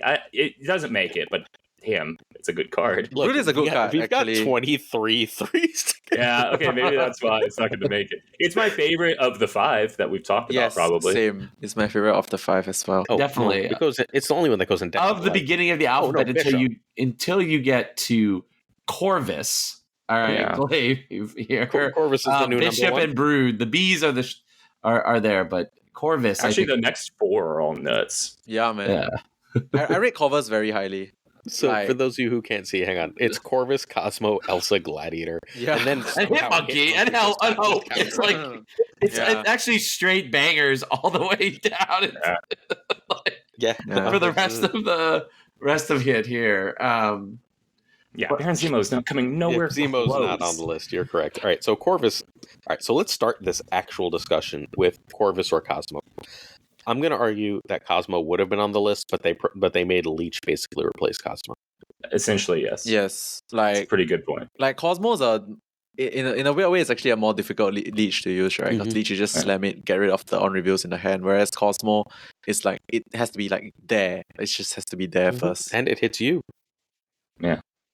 Uh, Which can be a good thing, it actually. can be at a times. benefit, but sometimes But it's a build around situation where you don't have to. Yeah, use Yeah, it. 100%. 100%. Yes, Yeah. 100%. At least you just have to. Well, sure you do. You just put Blink in the deck, and you're like, woohoo! Oh, I think My you Leech. I think you Huge. already want to play Blink, and you already want to play Leech, and Yeah, They just I keep rank immediately Corvus going very together. highly simply because firstly it enables obviously the Hela, the whole Hela thing. It breathed life into this card as well. Like this card has just been Yeah. getting banger after banger of good cards in the last few months, right? Like it turned it into a tier 1 deck for like a month. And Corvus was part of it. Obviously Proxima was a bigger part of it, but still. Yeah, I think Corvus is just at least for now top 5. You know, it might be removed Yes. later. I think it's going to be hard to get removed just because of what it's offered to the Yeah. deck. Okay. I mean, But right? it might be right. 5. although there's just so many banger. There's so many now going on the This is list. going Yeah. to be a really not easy thing. Yeah. All right, so right. Elsa's above Corvus, though. Alpha now is above Corvus for sure. Like now. Yeah, Yeah. for sure. Yeah. Right now. Not much discussion don't- there, I think. Yeah. Elsa's so good. Yeah. Like, can we just take a second and just remember that Elsa is so good? Yeah, it's she very used to good. be like completely wrong, right? I mean, Her she's first almost version. as much power as US Agent. Oh my God. All right, Come on. all right. What would we say about Gladiator? Where do we think Gladiator sits right now? I'm very want it. okay. So I don't think it makes top 5, but like this is one of my I want it top 5. Yeah, it's one of my favorites too. more preferred cards in the game. Like I think the Yes. philosophy of this. Okay, so if you ask like, okay, I don't know what's the rank range, but if you ask a good player about what they think about this card, they ask a not so good player about what they think about this card, right? The opinions is like super different, like super. Yep. Because I feel like Gladiator is a card that works cause this game is cause of Marvel Snap, which is like anything goes wrong, just hit the big red button. Like Gladiator is that kind of card. Because I feel like it's 3/8, it's huge. It kills a thing which could be relevant. And if it doesn't kill a thing sometimes, then there's the big red button, right? So like Yeah. I feel like if you look at this card this way, like Gladiator failing equals -1 cube, Gladiator working equals stats and maybe 2 cubes or more. If you look at it from this way, then I guess Gladiator is just a perfect card for stats. It's just so Yeah. good. I mean, It's so underrated somehow. I'm spot on with Lamby on his whole everything there. Yeah. And there is probably people out there listening who are like, Gladiator sucks. I hate playing Gladiator. But you're not playing it right there. Yeah. Straight up. there's metas where Gladiator's bad. Like there are worse metas for Gladiator. Yeah, Yes, I agree. sure. Like right, like there's like when Thanos was in every other game, you didn't super want to be playing Gladiator. I think the Thanos one is not as. I did not enjoy that. I think the Thanos one wasn't as bad as now because now it's hella. No, yeah, now it's even worse. Yeah. Like Thanos had 6 stones in the deck, Jeffs, Elsas, and like profs, and not big things, you know. So like I feel kill prof, it would just play her. Yeah, but if it pulls it in the lane, just win that lane too. So I feel like versus the Thanos, it's not that bad, but now it's a bit worse. Like so maybe that's why it doesn't make top 5 as well. And there's also metas that's just so good. If you're getting like the Loki metas stuff or Phoenix Force. My favorite was when it was Phoenix Force. It's like thank you. Yeah. Like right. I would snap into Phoenix Force just because of Gladiator, just because 50-50s and stuff. Yeah. You're like, you take your 50, 100% time. So wait, so this is number 3 as of right now. Sure. Because we're going Elsa, Corvus, Gladiator, Cosmo. It's not Corvus. Sure. Okay, that's fine. What do you think about Hitmonkey is below Gladiator, right? Monkey? I think Monkey's below Gladiator, yeah. It works in one deck. Like I know there's like Elsa Hitmonkey. No, sorry, there's like Jane Hitmonkey Thor deck, but that deck was never insane. Hitmonkey like is happy to be a 3/8. Yeah. Gladiator just is. Yeah, exactly. So so no one is saying this yet, but Sage is just better than Hitmonkey. Like in the decks you want to play Hitmonkey, Sage is generally. I guess I won't argue that. I haven't totally compared them, but I've been playing a lot of Sage because I have to, right? Like that's kind of what my content is, like making sure that I'm up on that kind of thing. And I love bounce, so like you don't have to convince me to play bounce. But at the end of the game, I'm like, oh, I can play this Hitmonkey and this Mysterio, and that's 8 power. I can play this, right? Like, okay, so funny. So the funny thing is, like, literally as we are recording this right now, like half an hour before this, I was like jamming some games of Sage for the first time because I got Sage very late this week, and I was playing Sage in like the bounce deck, and I was like asking around, does this go with Monkey? Does this replace Monkey? So as I was testing it, I wasn't conclusive, but I'm leaning towards now Sage replacing Monkey as well. Mm-hmm. So I've been talking to Gio all week where we're just like bouncing different bounce ideas off each other, where it's just like, okay, but like Sage has to be in this damn deck, and then like we keep being like, but what do we cut? And like it might just be like Hitmonkey, which just is insane, right? But you can bounce Sage and get just like a 20 power Sage, and bouncing Hitmonkey you get like an extra 4 power. Yeah. Agree. It's still it's a thing. All right. We'll get to Sage shortly. Hope is number 1. I think just below Elsa. I think below Elsa 2. Actually. Yeah. Oh yeah, it's below Elsa. I'm fine with that. But ahead of Corvus though. Yes. 100%. Yeah. Yes. Okay. I love that because I think people. All right. Hope was really, really great in Thanos and is very good otherwise, but not like as good. All right. She'll find a home again. She'll find a meta. She has homes now. Yeah. Well, sure, but like top of the meta homes. The best Loki decks don't run her. The best bounce decks don't run her. The next card. Oh my god! Like I know it's not the most relevant card right now, but it has. Yeah. There is no card that does this, man. Like I think it's a Killmonger's insane of a card. Like it's so good. I wanted. I mean, it's ahead of Gladiator. It's ahead of Corvus. I think probably. Yes. I think yes. Yeah. I'm happy. I thought I was gonna have to fight for Killmonger. No, you don't have to, man. I mean, on raw power level, Killmonger is still and uniqueness is still one of the most powerful cards in the game. Question is it a meta card right now? Yes. So what the FAKs have done, that like Team FAK, I don't know what that stands for, but you know what I'm talking about, right? Like Crazy and Boltwin and all them. What they did is they took the Sizer thing that he's running Domino in and just slapped in Killmonger and said, I'll just play a 3 and then I'll play Killmonger as like a 3/5 and call it a 3/5. What I've been wanting to do this week, and I just haven't gotten around to building something for it, is to bring back Invisible Woman Killmonger. I feel like that's really good right now. It is really good right now. I haven't done anything with it, but that's like been on my to-do list.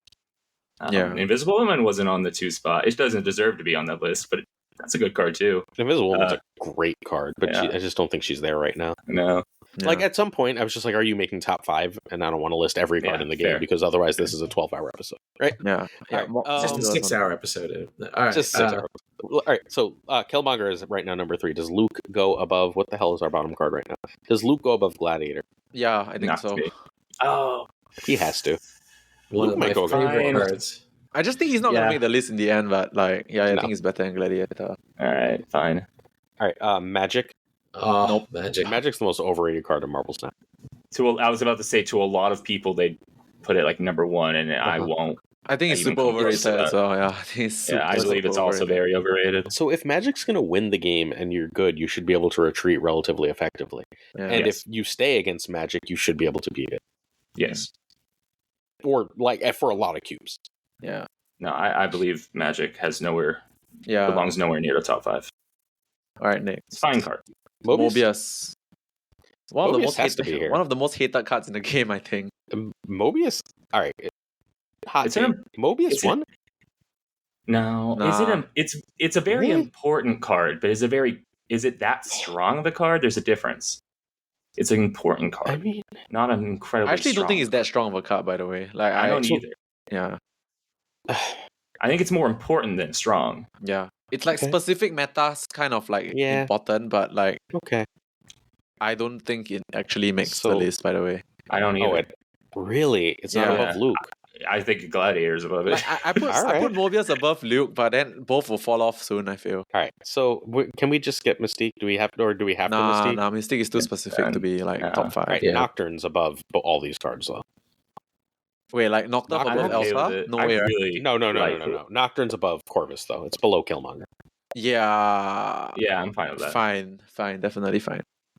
All right, so Nocturne's phenomenal. I just like I love Nocturne. I was so wrong. I thought Nocturne would be good. Nocturne is I love this card. the man. best. Like I could just put a random 3 because I don't need a synergy, but want a It's 3-drop. 3 Jeff. Yeah. It's Yeah. 3 Jeff and it's also 3 cost vision if you think about it. Because like so I was yeah. doing 8 cubes with KM Best like a few weeks back, and then he just hit me with this like epiphany, like because I was like debating if Nocturne is that good at first. Then he was like this is just 3 cost vision. But then I'm like I was like, okay, but vision it can move an infinite amount of times. Then he literally just hit me with the bruh, which is like, are you ever moving vision more than once? Yeah. Then I'm just like, okay, true.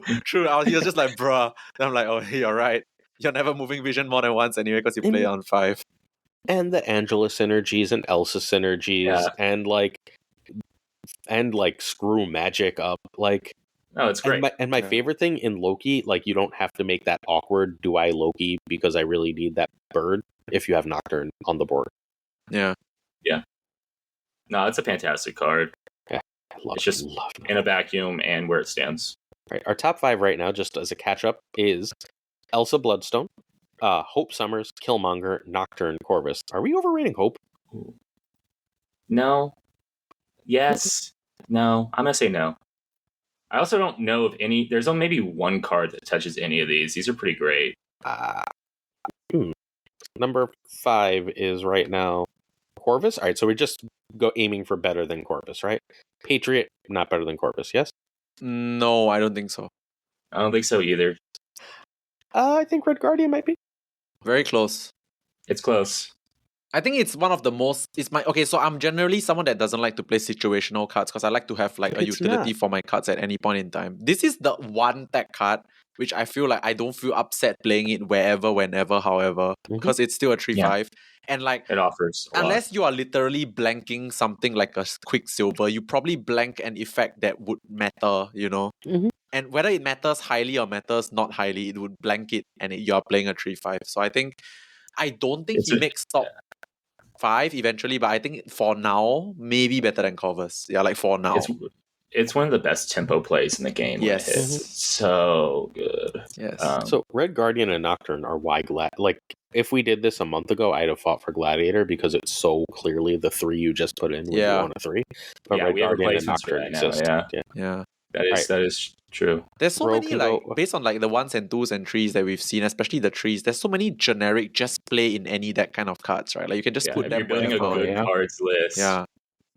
Yeah. Yeah. Which is why stats. Yeah. I don't think Rogue has been Nah. power crept, I think, at this point.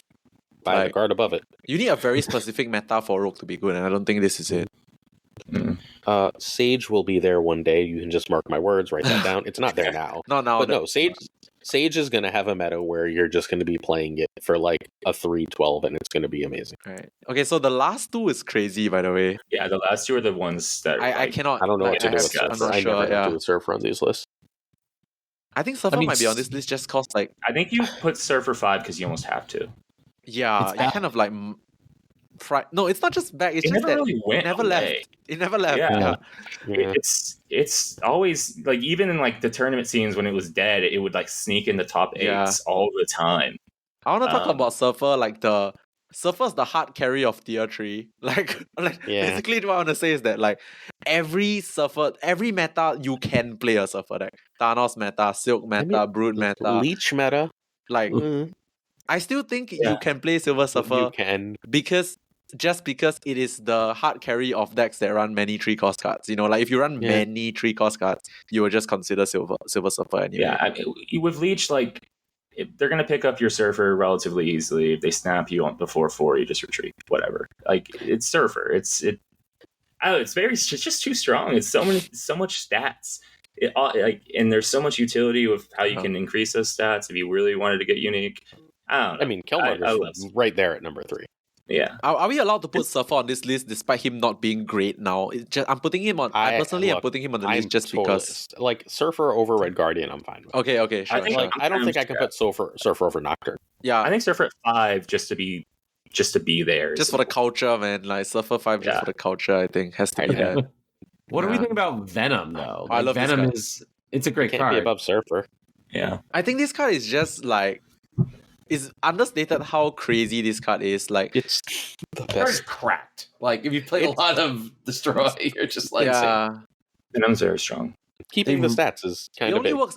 It's worse than Carnage outside of Destroy, but in Destroy, this card is just the bonkers card, right?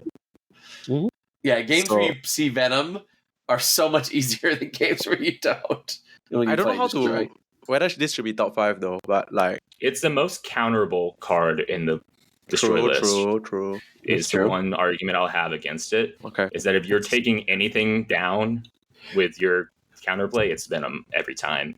By then, Venom maybe did so much work that it doesn't matter. I mean, so but Venom is, I think, better than Carnage, and almost as important as X-23 and Deadpool. But I think 3s are better than 2s and 1s. Okay. So, like, Yeah, it would be on the top 5 of those yeah. lists, like, right? Like, if we were doing a cross comparison. Yeah, there's nuance. Like, everything we rate from this point on is going to be better than what we rated before. It has to be, it costs more. Right. But, like, I can't put it ahead of Surfer or Nocturne. I just can't. I don't think I can either. But I wouldn't be mad if we did. I'm not going to. It was on the list last time, though. Okay, yeah, what was the list last time? We had a bunch of Venom brokens. at 5, Spider-Man at 4, Sauron at 3, Hitmonkey at 2, and Loki at 1. Yeah, this was 3-5 Loki land. Which This is is also Spider-Man still had his old text, right? Or did he not have his old text? No, Spider-Man. If Spider-Man's in 3, he was Oh, 3. Yeah, he was a 4. But he was busted. Mhm. Okay. Well, and then he was a 5, and he was still pretty damn busted. Thanks, W. All right. Our current list is we have. Oh, I'm in the wrong spot. Excuse me. We have Silver Surfer at 5, Nocturne at 4, Killmonger at 3, Hope Summers at 2, and Elsa Bloodstone at 1. I'm also pretty happy. Like, there's a reasonable amount. Like, it's high series stuff, but it's not only high series stuff. I like how this is the list so far that like the number 1 was never contested, and I think it's very difficult to contest this one. Like, I don't think there's any card in the 3-cost slot that just does as much as Elsa right now. Yeah. All right, ready for what I think is the weakest cost slot in the game? Always has been. The 4s. Actually, 6 cost was pretty bad at one point. This one became the weakest slot because Zabu like died, I feel. Well, because a lot of these cards are really good if they cost 3. When you play them on turn 3, right? Exactly. I mean, all right, let's go. All right, so Absorb Man's not going to make this list, right? No way it makes top 5, right? Nah, I don't think that so. dire. I don't think things it might makes be. top All right, so Dracula might make the list. So let's start with things that might make the list. Enchantress is better than Dracula right now. I think Enchantress might make the list. Yeah. All right, I agree. There's like, not much to say. Except Enchantress is really good. She's right a better role. Yeah. Evo. Can High Evo make the list just because like it is a literal deck? Can it be this ranked Surfer? Yeah, I can see that. It'd be number 5. This ranked Surfer, yes. I like think that. So. I like that a lot. So High Evolutionary is going to be number 5 Just for the this time. culture, man. Yeah. Iron Lad is our current number 1. W. I'm going to make W go first. Is this still your favorite card, or is this not your favorite card? It's probably my favorite card in the game. And yeah, so I want to take bias out of putting it number one, but going down, there's like one card looking real fast that I would put ahead of it. Two big cards. one though. There's a big one that can Three cards. I think there's four. Sorry, I think it three might cards. be It probably ends up 4. I can tell you exactly what my top 5 are now. I just looked at it on the list. Iron Lad is my top 5 or so. Yeah. Yeah, I think it's 4. I think it's inarguable. Iron Lad is somewhere in there. Yeah, it's one of my gonna be favorite one cards in right the game now, because though, like it's curated RNG. Like I'm someone that really loves curated RNG. Like it Yes. just brings excitement to the game and it like pays off when Priest. you make the right call. If you have to make the right call, and Iron Lad is one of those cards that does it with low downside because it's a 4/6. I just realized how much my priest background just plays into how much I love Iron Lad. Hey, Yeah, same. this is gonna be. You're both gonna yell at me, so I'm just gonna like brace myself. Right now, because of Blink, is Jubilee better than Iron Lad? Possibly. No, I don't want to fight you as well. Is it better right now? Yeah. It's not better specifically, right I think now. Jubilee is insane because Jubilee is better than Yeah, Iron it's Lad right probably now. better right now, but I don't want. You won't. You can put her ahead, but I won't. I wouldn't put her I'm ahead not as well. going to. I won't put her ahead, but I think like she's super relevant right now as a card. I might top 5 her. Though. 100%. I might top 5 her. So I'm gonna put Jubilee ahead of Enchantress for now. Okay. Is that okay? Enchantress will make the list. Yeah, Enchantress will make the list. I feel.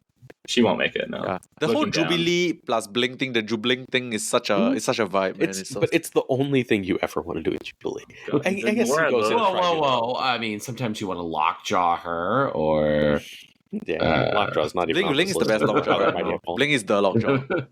Yeah, you don't need Lockjaw anymore. Right, Leech is Leech number 1?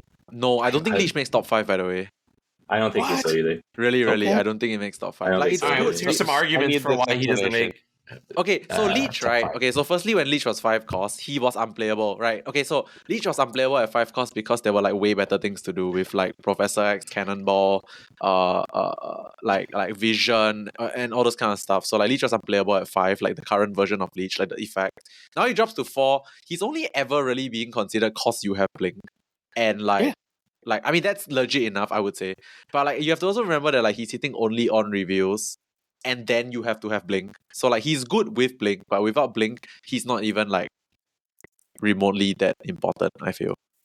If you're getting snapped on after 3 and your hand is all on reveals in this meta, you can just retreat. Or honestly, I don't want it top 5. I think it's obviously it's good. Obviously, it's extremely annoying to get hit with when it's gonna kill your deck, but so many other things. I don't know. I kept beating it with bounce, and then I wasn't sure why people were complaining. Like straight up, like bounce was just rolling the face off Leech. Yeah, I mean, Yeah. It's just I don't know. I think it's one of those cards when we were like Gladiator earlier. I think the higher up you ask people, the less bothered they are by it. So I think this partially because Loki eats it. It is. Yeah, the whole fucking like top of the meta is Loki right now. Yeah. And it's Loki and Aoi and Ava playing weird shit. Yeah. I'm fine with Leech is like number 6, but there's 5 other cards. Yeah, I I am would just think gonna so as put well. ahead of it. All right, so number 1 is Loki. Yeah, next card is number 1. Loki is number 1 by far, I would say. Like, this card is just unrivaled in terms of what it does. Like, I mean, do we really need to explain? It's the best card in the game. It's the best card in the game, and it's going to be the best card in the game until something changes. Yes. Like, the better you are, the better Loki is. Like if I know, I don't. Okay, right now, I know 9 of the top 10. Oh, Cam just hit 10. Congrats, Cam. Batman is playing Loki. Ava plays Loki, but isn't playing Loki. Sizer's playing Loki. The Japanese name that I'm not aware of is playing Loki. Tanjo's playing Loki. Aoi plays everything. I don't know Donkey Kong. I don't know Thrush. R.S. Berry is playing Loki. And I don't know what Cam is playing. If I were to be grinding this ladder, I'll be playing Loki as well. So yeah, It's the like best part about 7 or Loki 8 is you can people afford to playing play all these other cards we keep talking about. You can play the 4 cost slot as Loki, and then you can play whatever you want to tag. Yeah. Like whatever, like legit, just play anything. It enables you. It opens up your. You can just do whatever you want. You have Loki to back you up. It's the best It's card in great. the game. It's just the best It's card too in the good. game. It's too good. By the way, Cam is currently playing Elsa on stream when he hit Elsa 10. what? Like A Kit Bounce? Monkey, Elsa, Sage, Hit Monkey, Oh, Bell. That's who he's playing I'll currently. go So check out that list because that will be data for this ongoing conversation of figuring that fucking deck out. Yeah. All right, yeah, that it's Bounce should not be this good against Leech, except that it just It's just stats, even man. if you don't hit Yeah. Hit Monkey, right? Like you don't need the Hit Monkey or Sage stats. You just have so many stats from you all have the one other bullshit, sixers, right? you have a You Bishop drop a Angela bunch of sitting on the demons, and you're board. just like, Yeah. oh, that's cute that you. If you still, can't you survive thought a that. leech, you retreat. Well, they're playing a 5/7, right? As their 5/7, you just played a 1/6, and you're just like, cool. Yeah. Thanks. Also, I don't know. I think you should be playing Iron Man in Bounce, but like the Iron Man doesn't Agree. give a shit about Bounce, so about Leech. no. So like, You Yeah, should definitely be exactly. playing. You should definitely be playing Iron Man, but be careful of Red Guardian. yeah. All right. Next. All right. Negative doesn't make it. Yeah, Ms. Marvel? I mean, it's Miss like Marvel should, right? Miss Marvel should. Yeah, Miss Marvel should. Is Marvel ahead of Iron Lad? No, behind Iron Lad. Behind Iron Lad, I would say. Yeah. Behind Jubilee? Like in terms Jubilee. of current relevance, yeah. It's got to be behind Jubilee, right? Okay. No, but Jubilee is only relevant, because I want to look at it from a vacuum, but like because of the fact that it's That's- like a that's- now. Okay, so That's where I- I'm struggling really I hard don't right think now. either is going to make it, but here's my argument for Jubilee. Even let's remove sorry, I started to give away my point. Let's remove the bullshit of Blink. There's a lot of tribunal shit that runs Jubilee. That is occasionally top of meta and extremely powerful. Marvel is just I use Marvel a lot still because of lockdown stuff, and it's a win con in those lists. It's a win con in any list you want, like the Sarah list it gets played in. Like I don't know, Marvel's very good still. All right. I'm also just not as high on Jubilee, maybe, That's but fair. I like it. and I'm in this also deck, struggling I think. outside of the vacuum. But All right.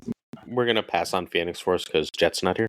Yeah, so sad. Like the card was just phenomenal, but like not for everyone, for like maybe 0.1% of the population. But All right. Proxima's not making it. sadly, Sentry. strong card as well. I also think Sentry doesn't make it. I don't think so either, though. Where are we at? What's our top 5 right Yeah, now? what's the top 5?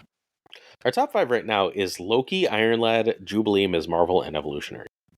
I actually think Jubilee and Evolutionary might not make it. Like, Yeah, Yeah, me too. I agree. Because Sentry has to be on here, right? Sentry's above Jubilee. I'm actually just looking at the next card after Sentry. Like you cannot not put Shang on this list, right? Like, We'll get to that in a second. Yeah. But yeah, Shang. All right, wait. Shang's maybe. Hang on, wait. Can Sentry Okay. be number 3 before we do Shang? nah, I don't think he's that No. high up. Really? He's probably 5 for 5, me. yeah, 5 is fine.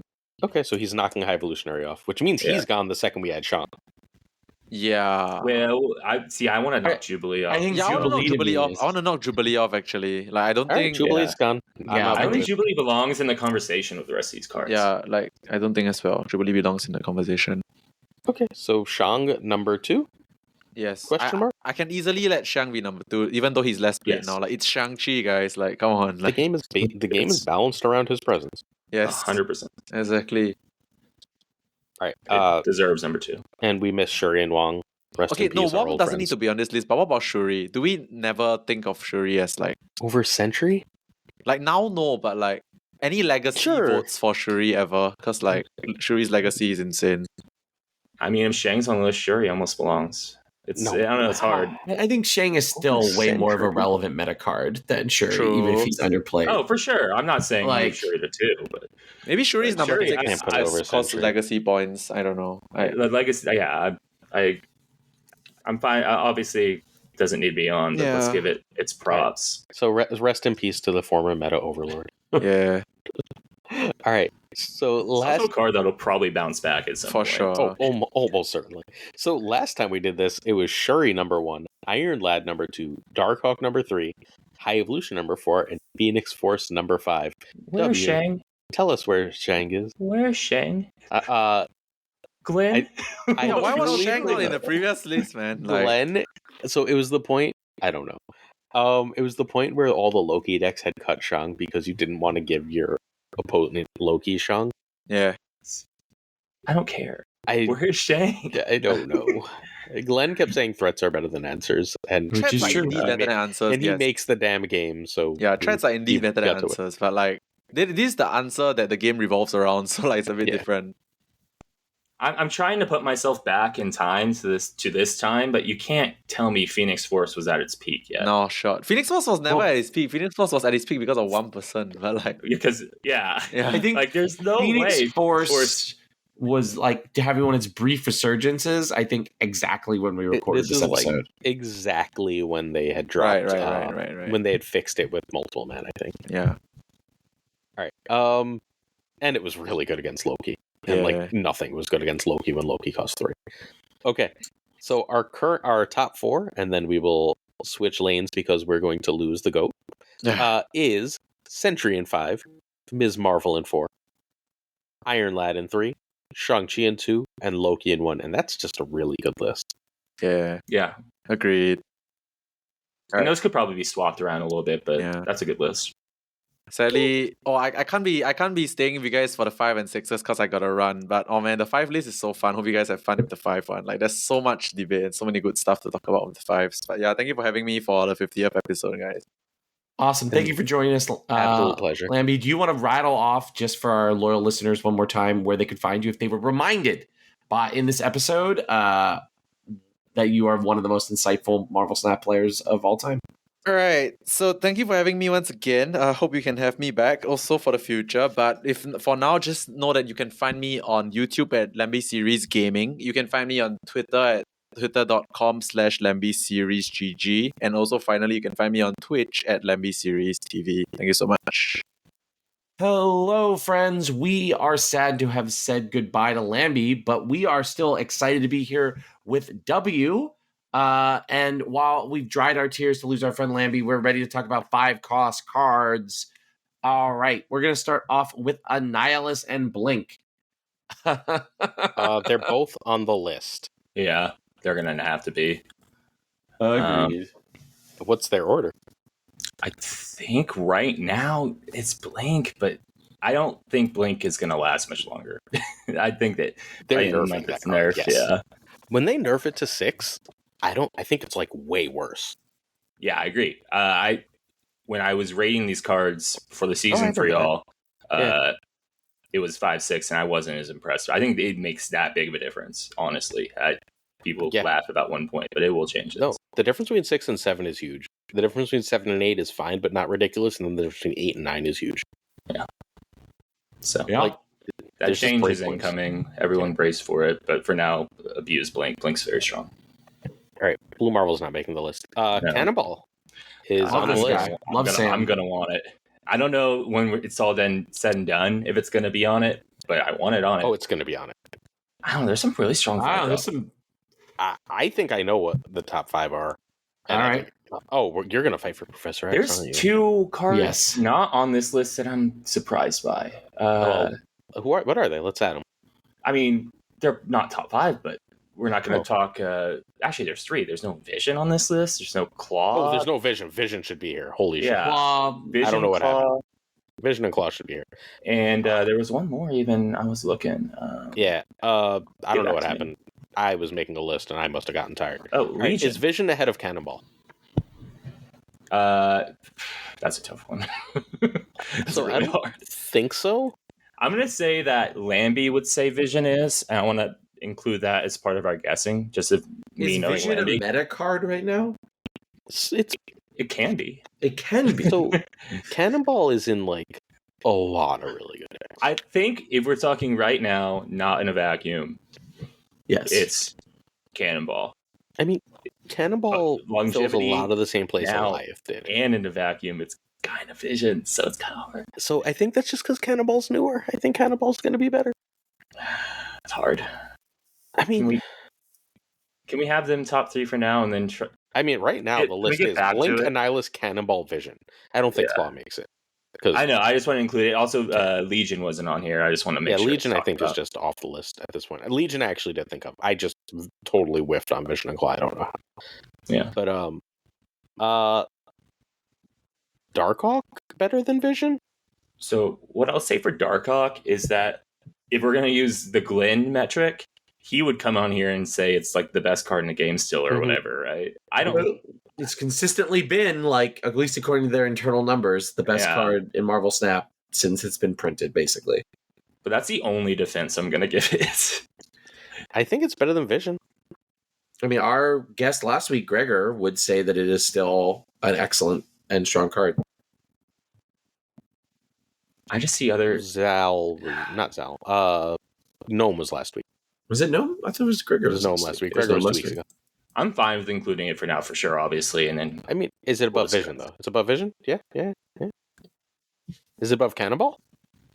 I personally, I don't put him above either of them. But y'all can argue that. I mean, y'all can have him. So I won't go to bat for it too hard. All right, so those three are going to be a chunk of stuff. They're all better than Devil Dino, though. Yes. Better than has finally been completely power creeped. Yeah. They're better than Doc Ock, but Doc Ock is still very good. He's a good card, but it's still very narrow. They're better than Iron Man, but Iron Man is still very this good. is where I will say I think Iron Man deserves to be on this list. I still think Iron Man is extremely strong. I just think it gets outclassed. Yeah, me too. I think it's really there's good. 3 cards going down that outclass it, and I think everything we have argued about outclasses it. I think it's a top 10 card, and I'm a big Iron Man defender. Yeah. But look, it's in bounce. Anything in bounce makes me happy, right? I mean, does Living Tribunal exist without Iron Man? No, but I don't think Living Tribunal exists right now because Iron Man is so fragile. Yeah, that's fair. I'm also not a big Tribunal guy in general, so it's going to be hard for me to... Like, the card below still sees play, right? And that destroys Iron Man. And Red Guardian sees play, and that destroys Iron Man. And basically everyone cut Shang for Enchantress. Yeah. Okay. All right, I don't think Lady Deathstrike makes it because Annihilus is a card. Agreed. MODOK's the best thing in discard, but discard is irrelevant right now. Yep. I think the next card Mockingbird is on to be number 1, probably. Yep. More than Mockingbird is.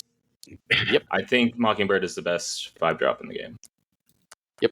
I think it's cost reduction, what it does, and it's going to get better. And it's only going to get better. Yeah. I think it's hard to say. I think any deck that can pull off running Mockingbird is debatably a top deck in the game. Mockingbird is so strong. Yep. Couldn't agree more. Mockingbird's completely ridiculous. I thought Mockingbird was going to be great, and I thought Mockingbird was going to be one of the best 5-drops, and I think it's one of the best cards in the game. Yeah. I think a few weeks ago... It gets ago, that title. Yeah. I think last month it had a claim for being the best non-Loki card in the game. I think it's fallen off a little bit from there, but it's still one of the best. I agree. All right. Sell us on Professor X, because I know you want it on here. I do want it in the top 5. There's not a card like it in the game. That's going to be my sell job. Killed the other one. Yeah, exactly. They're letting it be the last of its kind. What it does with Cannonball. Cannonball doesn't get to be on this list and X not. That's for damn sure. Because Cannonball does not work the same without it. That's actually interesting. Should we marry them like we did X-24? No. Because every Professor X runs Cannonball, and every Cannonball deck runs Professor X. Well, every Cannonball deck runs Professor X? I don't think that's true. No, that's true. Every good Cannonball. Aren't there Annihilus decks? Aren't there Annihilus decks that run Cannonball, and they don't run Professor X? Yeah. I don't know. We should marry them. Put X above Cannon. If I'm making a list, Cannonballs or not Cannonball, Professor X is probably the number 2 card. Over Blink, I cannot put it over Blink. Well, yeah, that's why I said. So the problem is, so my problem with Professor X right now is that Claw makes it way harder to play.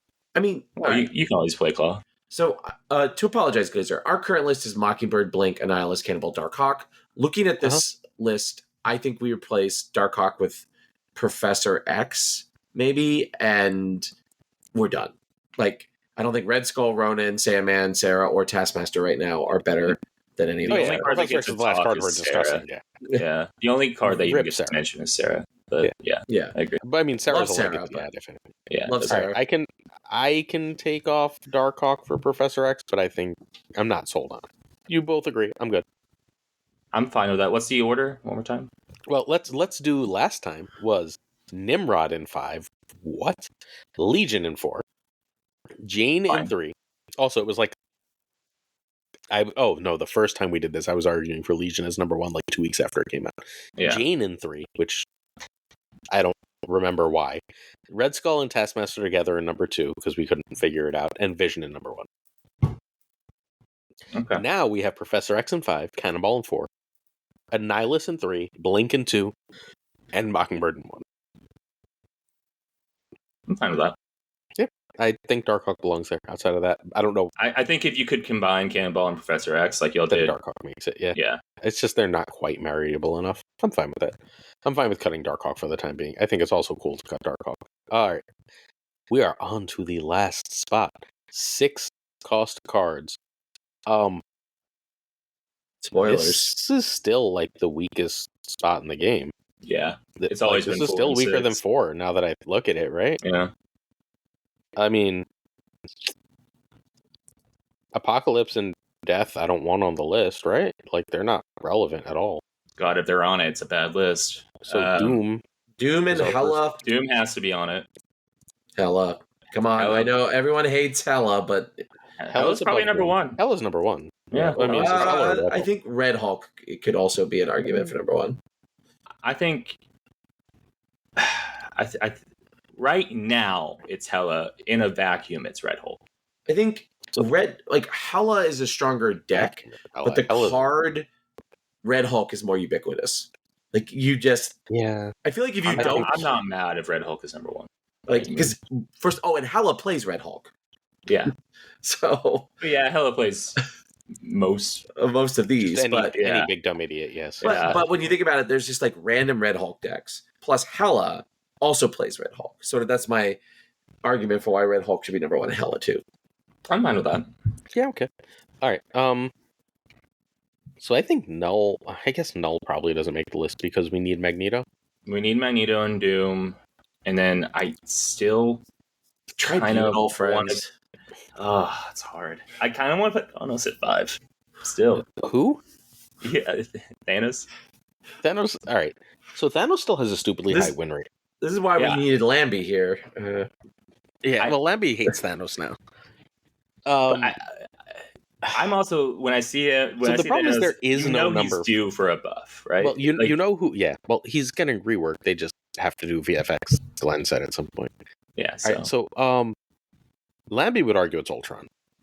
So okay, that was my next one actually. Is I love current Ultron. Almost more in Doctor Doom. I've been slamming nonstop Ultron stuff lately. All right, I could do Ultron. Tribunal needs to be on this list. Pick between Ultron and Doom, and we gotta have Tribunal. I'll let y'all. You know what? Sell me on Tribunal. He's like 17 decks all by himself. He's the most powerful combo enabler in the game. So, I don't know if it's Shuri Enjoyer for sure, but Shuri Enjoyer figured out how to do a Blink Tribunal. Like, I'm crediting Shuri Enjoyer, and someone will correct me if I'm wrong, but like, there's a Blink Tribunal now, there's Negative Tribunal, there's Ongoing Tribunal, there's Phoenix Tribunal. It's just, it constantly finds ways to come back and be a deck. Yeah, I've just never, and it's just a personal thing. I've just never been super impressed by those decks. They're decks. Look, they're occasionally the best thing. All right, you know what? I guess Tribunal's never been worse than it is now. And honestly, it should be on over Tribunal. Except for all those people for a long time who were talking about how horrible Tribunal was until suddenly everyone decided it wasn't. Yeah. Like, Onslaught's better than Tribunal right now, though, because Patriot's relevant. I'll even put Living Tribunal ahead of Onslaught personally. Yeah, I can't say that. Like if you're gonna boot it for the new old hotness of Ultron, like I will bite my tongue. But like I'm a Living Tribunal hater, and I'm not gonna put Onslaught ahead of it. I love it. Onslaught's I mean, like for me, this is like Doctor Doom, Hela, Red Hulk, Living Tribunal, and Living Tribunal, and then either Infinite or Ultron for me. Like, I don't even think Magneto right now really should be in there. Oh, Magneto's really great right now. Oh, it's so good. Yeah, I love Magneto right now.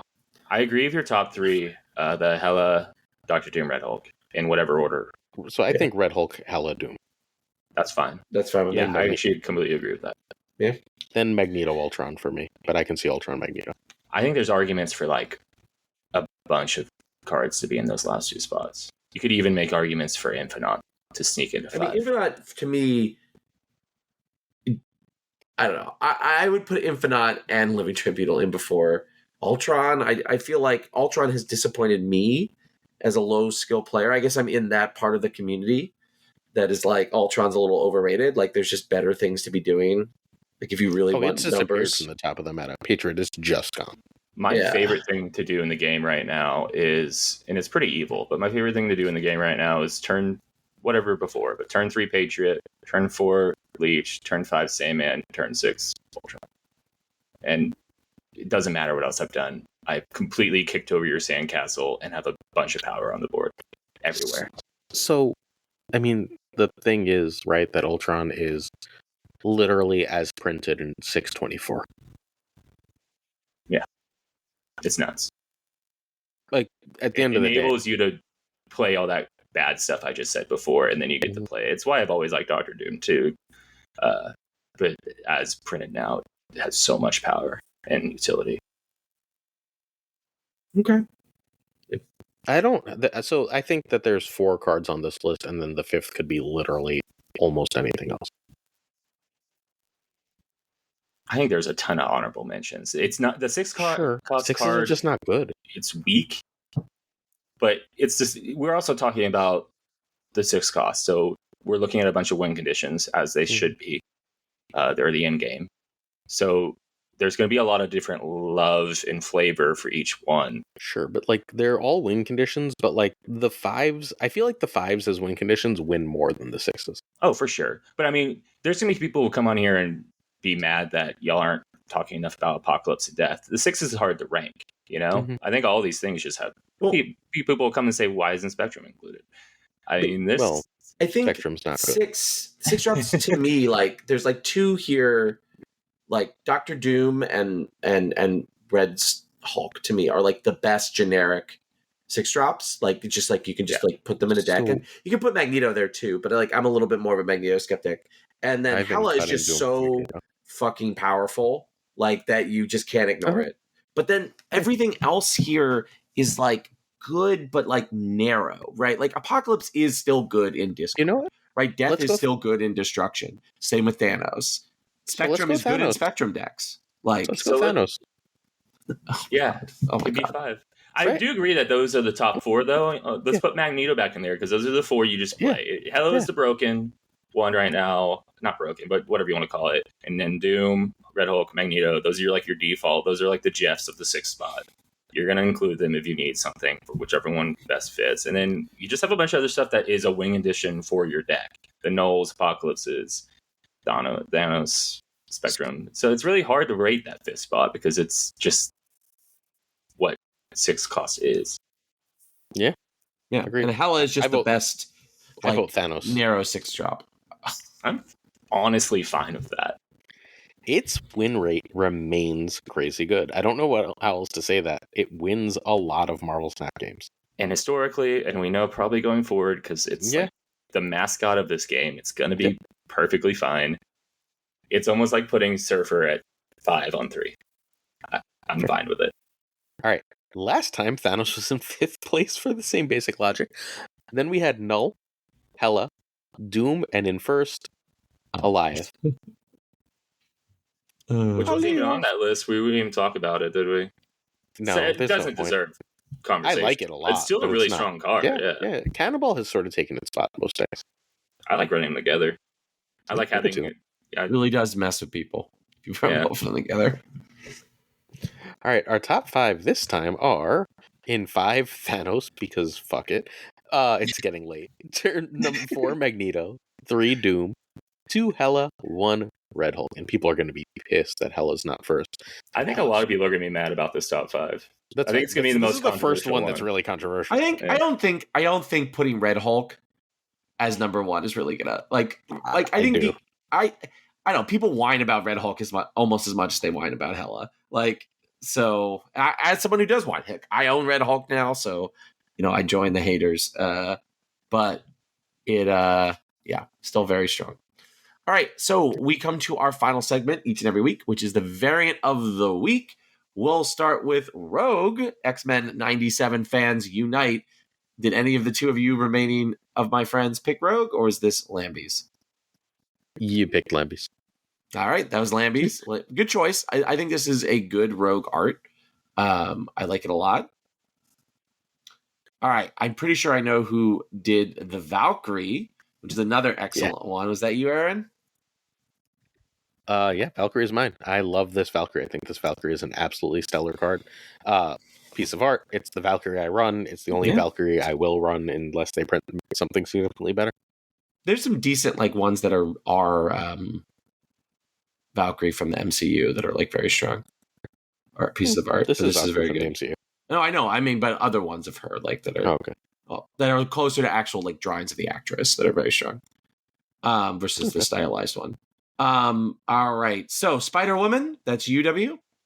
Yeah, I think Spider-Woman is in the conversation for best variants in the game. She has so many good ones. I'm always a sucker for a Rian Gonzalez with the extra characters around it, and I love these specifically. They're pretty great. Little Hulk and Black Cat, Marvel, and Spider-Gwen, they're great. Yeah, that Shang almost won for me. Shang was good. Cosmo, I love the Cosmo and the Goose, and I was thinking about I think there are better Goose variants than than Gonzalez's, but there's not better Cosmos. So that's why I picked this one. I will say that one of the first conversations I had about Marvel Snap art was me loving this art style and Glazer hating on it. All right. And he's since come around, though, since in the year and a half that we've been doing this. So that makes me very happy. I'm glad I got to make you happy. Yes, it makes me very sad, though. Awesome. That's great art. That's by the way, his Spider Ham art by Miss Gonzalez that we've got there. So we are very sad to say goodbye to W. W, my friend, thank you for joining us. If our loyal listeners would want to be your loyal listeners, your loyal viewers, what would they find in your content and why should they tune in or read your Twitter? You can come to my Twitter. I'll eventually come back to streaming. My personal life has taken over a lot over the last few months and I haven't been able to stream. But I'll eventually come back. For now, Twitter is _W_Marvel Snap, where you can get all my thoughts and deck lists and such. I want to thank y'all for having me back on for this 50th episode. I really appreciate it. Y'all are the best.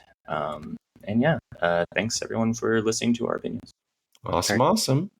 I want to do what I do whenever I feature one of his decks, because every time W releases a deck I feature, I genuinely think he's the best deck builder in Marvel Snap history. I appreciate that. That's the highest praise for me. Thank you. It's true. All right, so the two different versions, at least, of Doomwave that you fundamentally invented, the Thanos that you created, the Control Thanos that didn't exist before you, and then the Guardians list. No one else has that resume, period. I appreciate that. Yeah, no, that's makes me happy because I've always one of my favorite memes from my Hearthstone career is a big ESL match I traveled for. I was top 16 and I beat Osaka. He ended up becoming Hearthstone World Championship that year, and I was really nervous because it was my first real life tournament. Frodan was interviewing me, and then the first thing I say all nervously is I consider myself a deck builder. So that's followed me in my real life a lot. My real life friends have always made fun of me for that. Oh. So this is a little validating. Well, I actually think I watched that tournament live. I'm trying to think about it now. On Twitch. ESL Legends Series. Yeah, I love that. I love that shit back in the day. Peak Hearthstone. That's coming to be a very long time ago now, by the way. No, I'm old. Yeah, well, you're old. Glazer and I are older than older. So W Curvy, no less than 5 people have messaged me to tell me they hit Infinite. And some people don't care. You can hit it with anything. People that work to hit Infinite, it means something. It does. Really something. It really does. If you are living in Scrubland, when you hit Infinite, it means a lot. So, and people learn. Yeah, I still have people in my videos making weird comments about it. I'm you don't understand. Just stay where you are. Like, if hitting infinite is easy for you don't need to be going around stomping on people who it's hard for. Absolutely not. It's an accomplishment. All right. So we're just going to say real quick how much we love Lamby. We love having him on the show every time. He's great. You should watch his streams. You should follow his content. Lamby Series TV on Twitch. It goes kind of without saying. He is one of our favorite guests and one of the GOATs of our game. Yeah. Lamby's going to be doing something Patreon exclusive for us soon too. So, oh wow! Wow! Nice. Okay, there we go. That's amazing. So Good for y'all. Yeah, that's really cool. All right, my favorite part of every episode is I actually have two now. It's this piece of art. If you're watching the video version, which is Agent Coulson, that is Mobius, and it is also. Do you understand that joke? Do you watch enough of my videos to understand that? I don't watch Glazer. I will be completely honest. It's fine. You shouldn't. No. What I do, I go to the decks I care about in your videos, and I watch you talking about them, and then I stop. That is what I do. So first, that's fine. I don't give a shit. I don't listen to the whole your thing. channel watches my full videos. It's fine. Don't worry about it. Sometimes it gets two watches because I watch for the videos I care about, but I'm not going to listen to you ramble about subscribing to a Patreon yeah, really. All right. So for like 4 months, I don't know why, but every time I try and say Mobius, I just talk about Coulson. And then you can add Coulson to the deck as a replacement. I'm like, but for months, and I don't know I do it, and then the comments make fun of me. So they're now one card. Sure. All right, ready? I'm going to do the fly through so we can all go to bed. Abigail Giesler, Meta Burnout, Cables, David G. Wingfield, Direwolf, LAB, Fothor Newman, Good Dog Gamer, This Is the Way, Inc., Jane Everett, Jaden McClellan, No Caretix, Lee, Koi Ray, Pyrofrost, The Goat Seeker, Denman Falcon, Doku, Ginger Prime, Philip Brakovich, Haplo, Kenny Loggins of the Danger Zone, Rob Silverman, The Bizza, XRC, Skippy Jimmy, Tommy Nyquist, Slap Judgements, Season 1 League Champion, King of Bros, Black Dahlia, The Great Kazoo, Jessica Gamble, Ryan Wood, Kevsey Hoda, Lunacris, Louis Antonez, Models, Mod Supreme, Naima Satala, Brian Kaufman, Tristan H. Martin, Fuzzy Dunlop, Vetromix, Hoot, Matt H., Mikey Hijinks, Snowflex, Ocularis, Craig Starry, Pretty Chill, Seamus, Spike Jones, Two Ties, The Pirate King Tucker, who just made Twitch partner. Congrats. The Homie Min, and of course Gunny T, where the T stands for I did that real fast. You did. If you, loyal listeners, loyal viewers, patrons, if you can understand, particularly that middle portion, A+ to you. It was difficult. That was really impressive. Yeah, and shout out Tucker. Yeah, the Pirate Tucker, King. We great love him. Ghost. A guest, rather. Well, not ghost, guest. All right. Shows you how tired I am. All right, let's do the quick goodbyes. Lamby, we really appreciate you being on the show. W, thank you so much for being on the show. You are welcome back anytime you want to be on. Thank you very much. And Aaron, I appreciate doing this each and every week with you, my friend. One of the joys of my life. Peace and love, everybody. All right, loyal listeners, real quick programming note. I will not be on next week's episode. I will be celebrating the awards of a variety of graduating seniors at Senior Award Night, which I will be co-emceeing. So I'll be doing that. But I will be back the following week. I'm sure Glazer will have awesome friends for you. But until then, stay safe, make good choices, and keep on snapping.